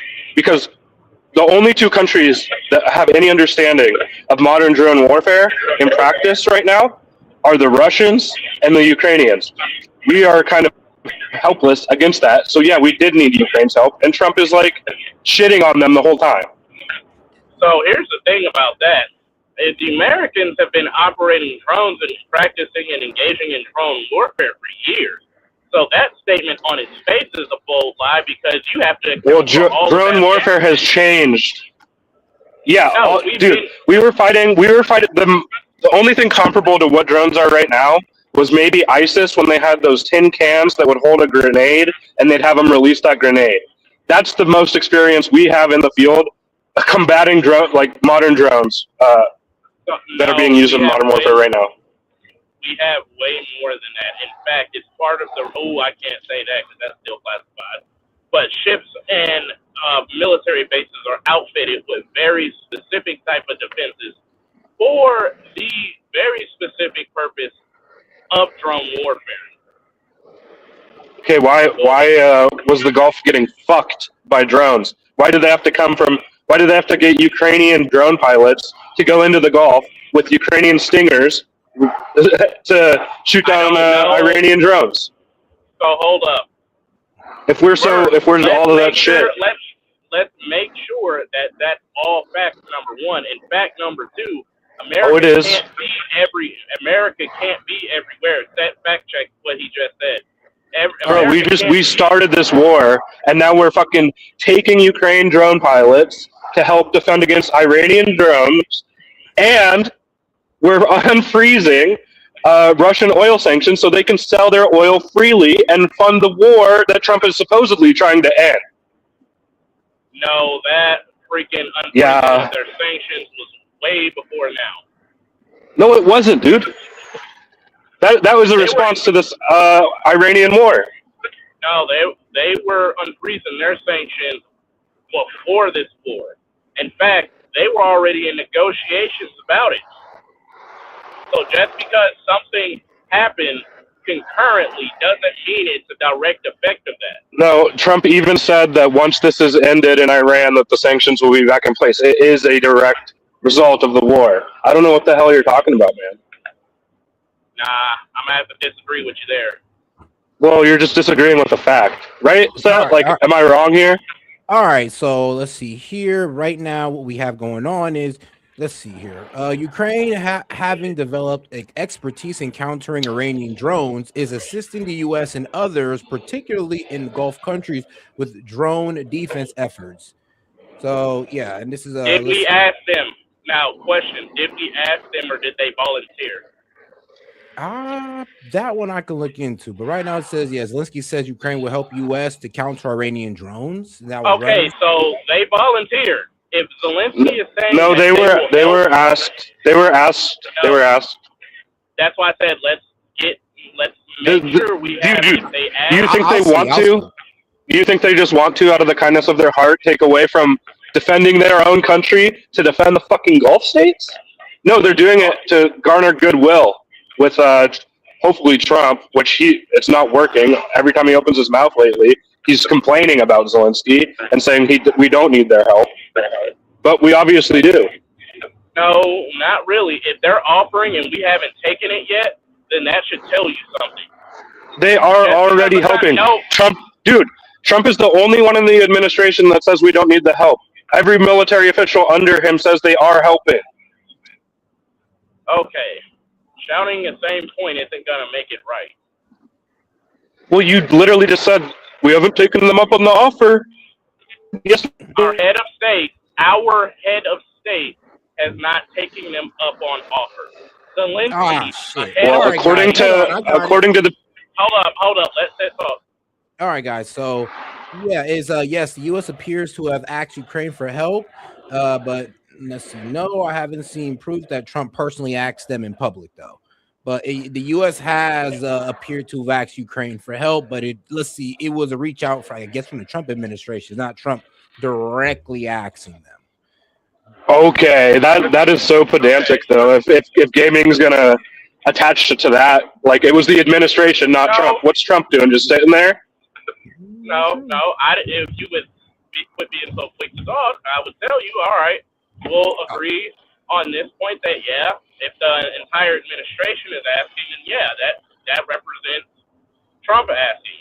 But right. Go ahead. I'll see that point, but you gotta quit being so quick to latch down on somebody. You gotta let them speak for themselves. Sorry, I don't have a ton of time right now, so I'm kind of flying off the cuff here. But all right. And I also did see something as well. It says Zelensky says Ukraine wants money, technology in return for Middle East drone help. These guys. And that would be you know why Trump was like, nah. That would explain that. You know what my theory about why Trump is like, nah, is because he fucking berated Zelensky. One of the first things he did in the Oval Office, yelling at him that he didn't have the cards, that we didn't need them, that we didn't need Ukraine at all, and that they didn't say thank you enough. And now Ukraine's in a position where they're helping us out in this war we started, and we haven't said thank you. And they actually did have some cards. If we're going to start splitting hairs, how much money did we send and how much equipment did we send them? Most of the money figure you get is equipment. We didn't really send them tons of just money. It was mostly in equipment. So and I think it was like 150 billion. Yeah, so that's kind of where that's coming from. That whole statement of they didn't say thank you and we're being we berated them. Nah, we just sent you $100 and something billion worth of equipment and you didn't do what you needed to do with it. So Trump even out of didn't. your own Trump mouth, didn't. Even out of your Trump own didn't send mouth, that equipment. yeah, Biden did. The fact is, it came from the U.S. and they still didn't do anything with it. And when Trump They came did. into office, We are in year 5 of Russia's special military operation. How could you say they didn't do anything with it? Vladimir Putin said specifically out of his own mouth, and even S.E.T covered it, like, the only reason why he isn't just indiscriminately blasting the nation is because he wants Zelensky to step down so that they can have the land that they've already taken. They've had multiple deal talks on that very subject. That's the only reason why he isn't indiscriminately destroying Ukraine. That's from No, the horse's mouth. another reason is that he doesn't want like a nuclear fail state right on his fucking border. He wants to take Ukraine as an actual functional state. Nah, it has nothing to do with that. Yes, it does. What is his objective is to Ukraine just doesn't kill? have Ukraine doesn't have nukes. No, Russia does. They would be the one that would be nuking Ukraine. They aren't going to. You said the reason they're not indiscriminately bombing is because, which is wild, they are pretty indiscriminately bombing. They literally target like random people with drones just like out on the street, like, or they'll start a fire and then target the firefighters that go and put it out. I mean, I don't know what you call that. I'm not talking about like the obvious war crimes that they did. I'm not saying that. I'm saying indiscriminately bombing. I'm talking about all over the country. We're talking about sending freaking artillery and jets and stuff into the country. No, there is no ISR data that supports that they have, and they've even said out of their own mouth that they're trying to keep things localized. They tried at the beginning of the war. They tried. Yeah, that's why most of the fighting is ground-based fighting. Well, big majority of it is drone-based fighting, but. All right, guys. Shout out to my man Chad. He comes in with Trump doesn't say thank you, but I will. Thanks, Seth. Hey, I appreciate that. And, well, I'll say it right. Look, I'll just say it like this. You're right. We are trying to bring in people that we kind of pushed away a little bit. Like, let's be real. Like, the fact that we gave Russia a 30-day lease to sell their oil, like, so they got 30 days to fund their war machine even more. Like, bro, so I do want to touch on one point. So, and I had been following this. NATO, all of the NATO countries that Trump is quote unquote begging, according to some people, those are the same countries that had been bitching to the U.S. about their oil prices and rising energy costs for a while, which is why they allowed Russia to start selling their oil, because they refused to help out in the Gulf. They're bitching so much. It's like, yo, you're complaining, but you're not helping. And we're doing this, obviously, for our own purposes. But if you want your oil to come through faster, because most of the vessels there are European flag, then you got to put in some work. They were basically like, no. So as a result, they were like, okay, well, here's another option. You guys have to be okay with us opening up and lifting sanctions off of Russian oil so that you guys can get some energy. That's kind of where that deal came from. Meanwhile, Russia is assisting Iran in targeting, and it looked like they had some fiber optic drones flying around the U.S. Embassy in Baghdad. Hold up. Sid, but yeah, we're helping them. Wait. I'm not saying you're conflating me stating what the objective thinking is for me supporting it, and that's not what I'm saying. I'm not. Okay. I'm not. Okay, that's what it sounded like. It sounded like that. I'm sorry. Well, I don't disagree with the entire framing there. It's not just, we're not doing it out of the kindness of our heart to help Europeans out because they're complaining about oil. We're doing it because oil is a global supply, and when 20% of it is cut off, you need to try to balance that out. And so, yeah, you're going to release more oil into the market, which is why all these countries tapped into their strategic reserves, and why Russia is now their oil is not being sanctioned. That is a direct result of the war in Iran. Earlier, you were saying it had nothing to do with the war in Iran. They were just coinciding incidents. No, I was talking about a different point. No, we were talking about this point, man. What? Let's see here. But all right, guys. All right, guys. I gotta go head out, but I'll be right back in a couple hours. Gotta go take care of some stuff, and I'm gonna hop right back on. Cause I do. You always say that. I know. And this time, you have my word that I'll be back here. Are you deploying? Am I deploying? I'm weak. Sid, you better freaking Dude, if I can Sid, go you better hold him deploy to and it. do like a 10-minute mission, why not? Yeah. Oh, he's a Navy SEAL now. Dude, I think you could take Karg yourself, man. Gaming said you took a look at that island. It's no biggie to us. I think you should just go take it, man. I mean, realistically, I will leave you with this on that island. I've laid eyes on it. It's not that big around. I think the biggest issue would be improvised explosive devices and sea mines. But relatively speaking, you could basically glass that island with a single carrier, and it would fall in a few hours. It's really And I'm not sure that nothing hard. would happen in response. Look, man, I want to No, go to I'm not look, saying- I don't want to fight in a run, but shoot, you know what? I'll take Steve Witkoff's position anytime, though. I got y'all on that. I'm not saying nothing will happen in response. And here's the thing. The main thing that I don't like about everybody having complaints is if Trump does something, it's bad. But if he does nothing, it's also bad. It's like there's no pleasing anybody with the way he conducts things.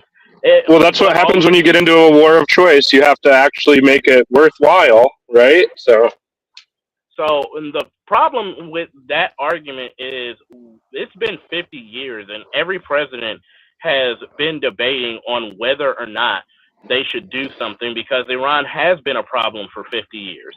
And there's too much evidence and too many presidential reports on it to sit up here and say that's a facetious claim. The thing is, Trump is actually doing something about it after 50 years worth of presidents freaking twiddling their thumbs and being like, I'll kick the can down the road. Now something's being done about it. Yes, it's messy. Yes, it's going to be painful for everybody involved. It's not going to look good. And people who have never been to war, put on the uniform or anything else, let alone looked at the strategic military operation for what it is and take bias out of it, always are going to have problems and they're always going to have something to say. But until you've gone to battle or seen the operation and what it looks like when it's being executed, no, you should probably keep those snarky comments to yourself because war is extremely messy.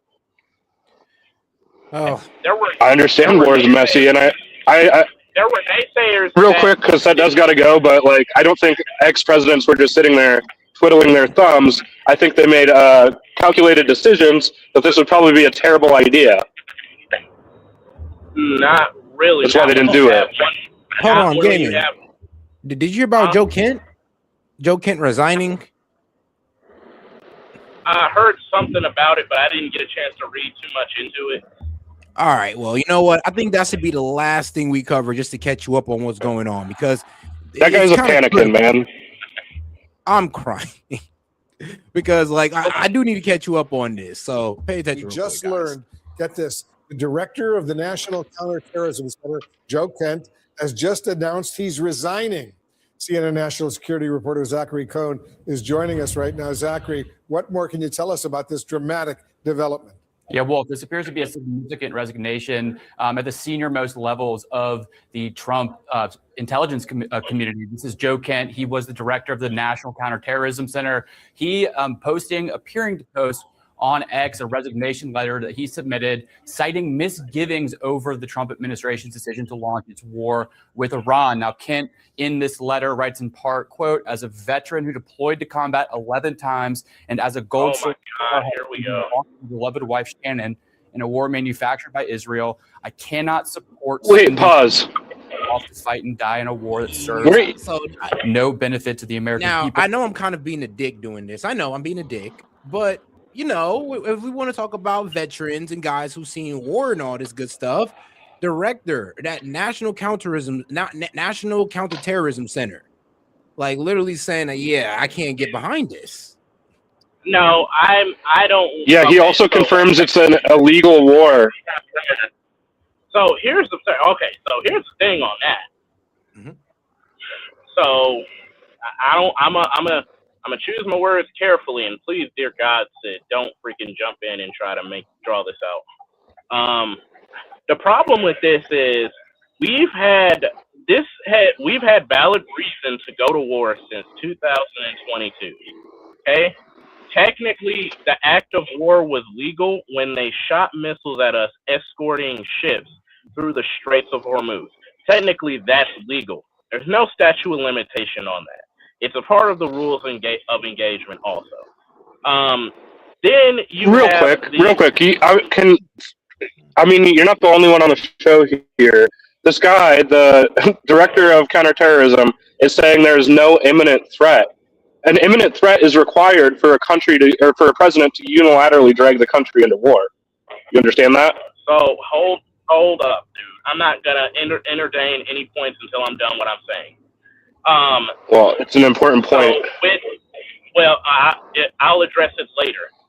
So the director of national security and counterterrorism, if that is the guy who I'm thinking about, this dude has a shit record. Okay, he allowed a lot of the fucking. Hold up, he had allowed a lot of the fucking Houthis and Hamas to run rampant doing fucking terrorist operations in Oman, in Yemen. He almost convinced Trump to get drug in the middle of the fucking civil war between Saudi Arabia, Yemen, and Oman. This motherfucker Trump did get involved in that. Not directly. Okay. We just supplied Saudi Arabia with a ton of weapons and bombed the Houthis to hell. But yes, I guess that's indirect. There are allies. He was wanting us to put boots on the ground. If we're going to call a spade, call a spade a spade. Because if you're going to use that logic, yes, Iran has been attacking the United States for decades through their support of Gaza, through their support of the Hamas and the Houthis. If you're going to take that route, take it all the way and use it for both sides. If that's the case, Iran has been attacking the United States for decades and we've done nothing about it. If that's not the point you're going to die on, if that's not the hill you're going to die on, don't fucking bring it up. Dude, I think that vending machines and lawnmowers have a higher kill count than Iran does in the last 50 years. So maybe we should go after like the manufacturers of those, I guess. I don't know, man. Also, you were just lecturing us about how we should. You were just lecturing us about how we can't really have a valid take on this because we didn't choose to take the job of being in the military. But this guy was in the military, and now you immediately discredit him based on some like half-baked notion of his record you can't even really describe. So. I just told you that he freaking tried to get Trump to put boots on the ground when we didn't really need to freaking put boots on the ground. I also told you I've seen no evidence of that. What's his name? Are you kidding me? You just tried to cite it, and Joseph then you're going Kent. to discredit what you. No, what's his name? Joseph Kent. Yeah. All right, I got you. This guy here. So he tried to. What did I try to do? I tried to cite it. Yeah, you tried to cite what he did, and then you discredit what he. No, I said what Trump did. I said what Trump did.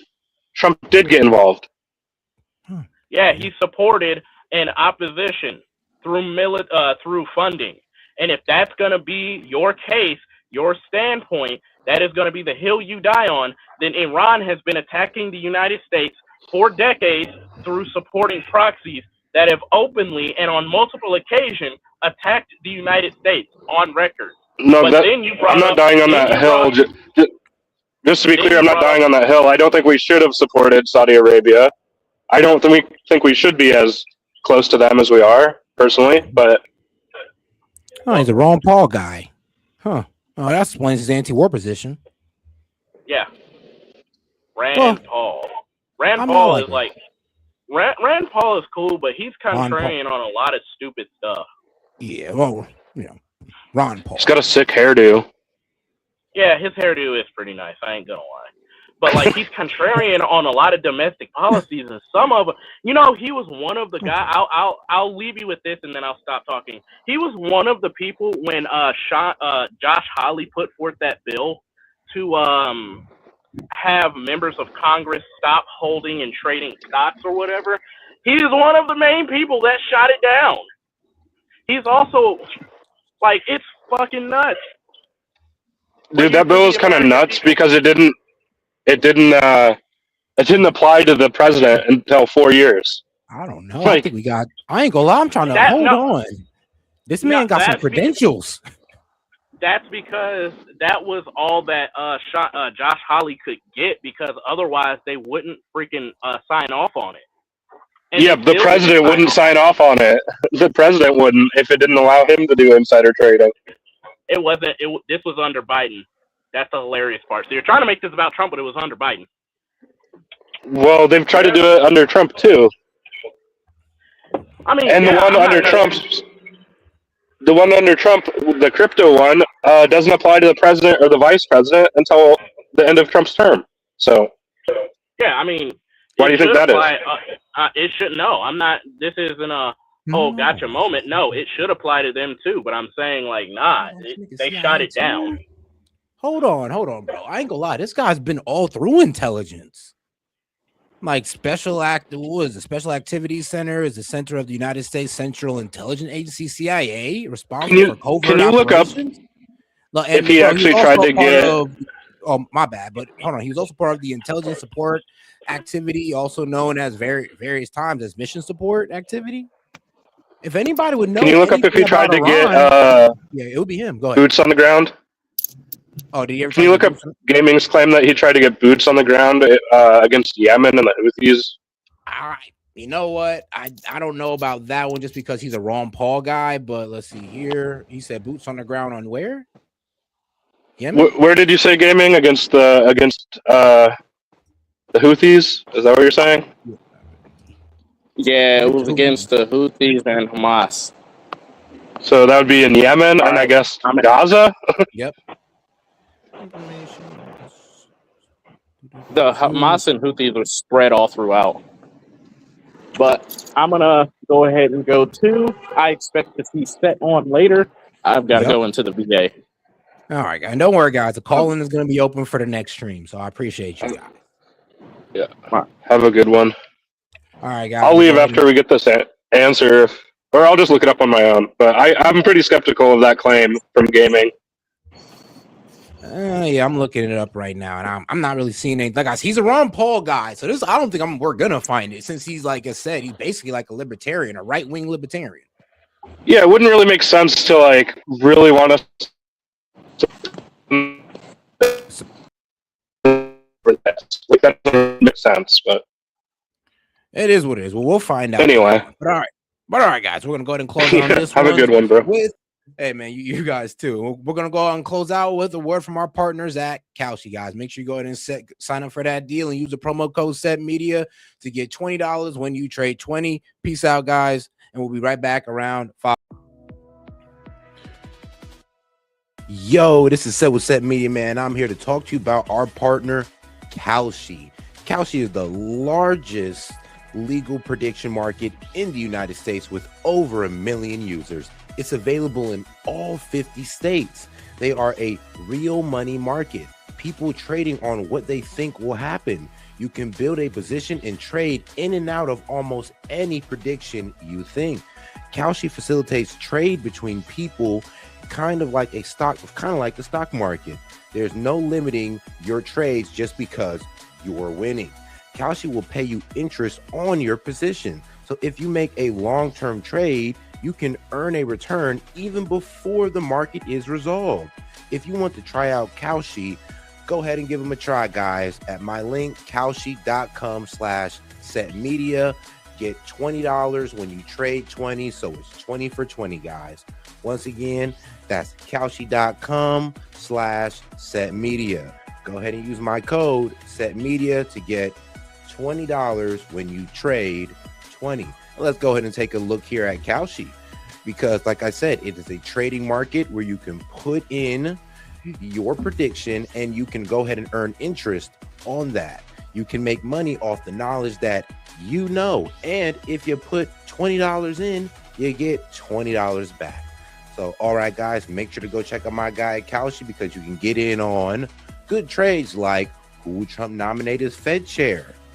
Will Ali Khamenei be outed as the supreme leader? And will the U.S. confirm that aliens exist before 2027? So if you want to get in on this action, once again, go ahead and go to my partners at Kalshi. Go ahead and use the link, or you can hit the QR code above and use S.E.T Media to go ahead and get $20 when you trade 20. This is S.E.T from S.E.T Media, and shout out to Kalshi.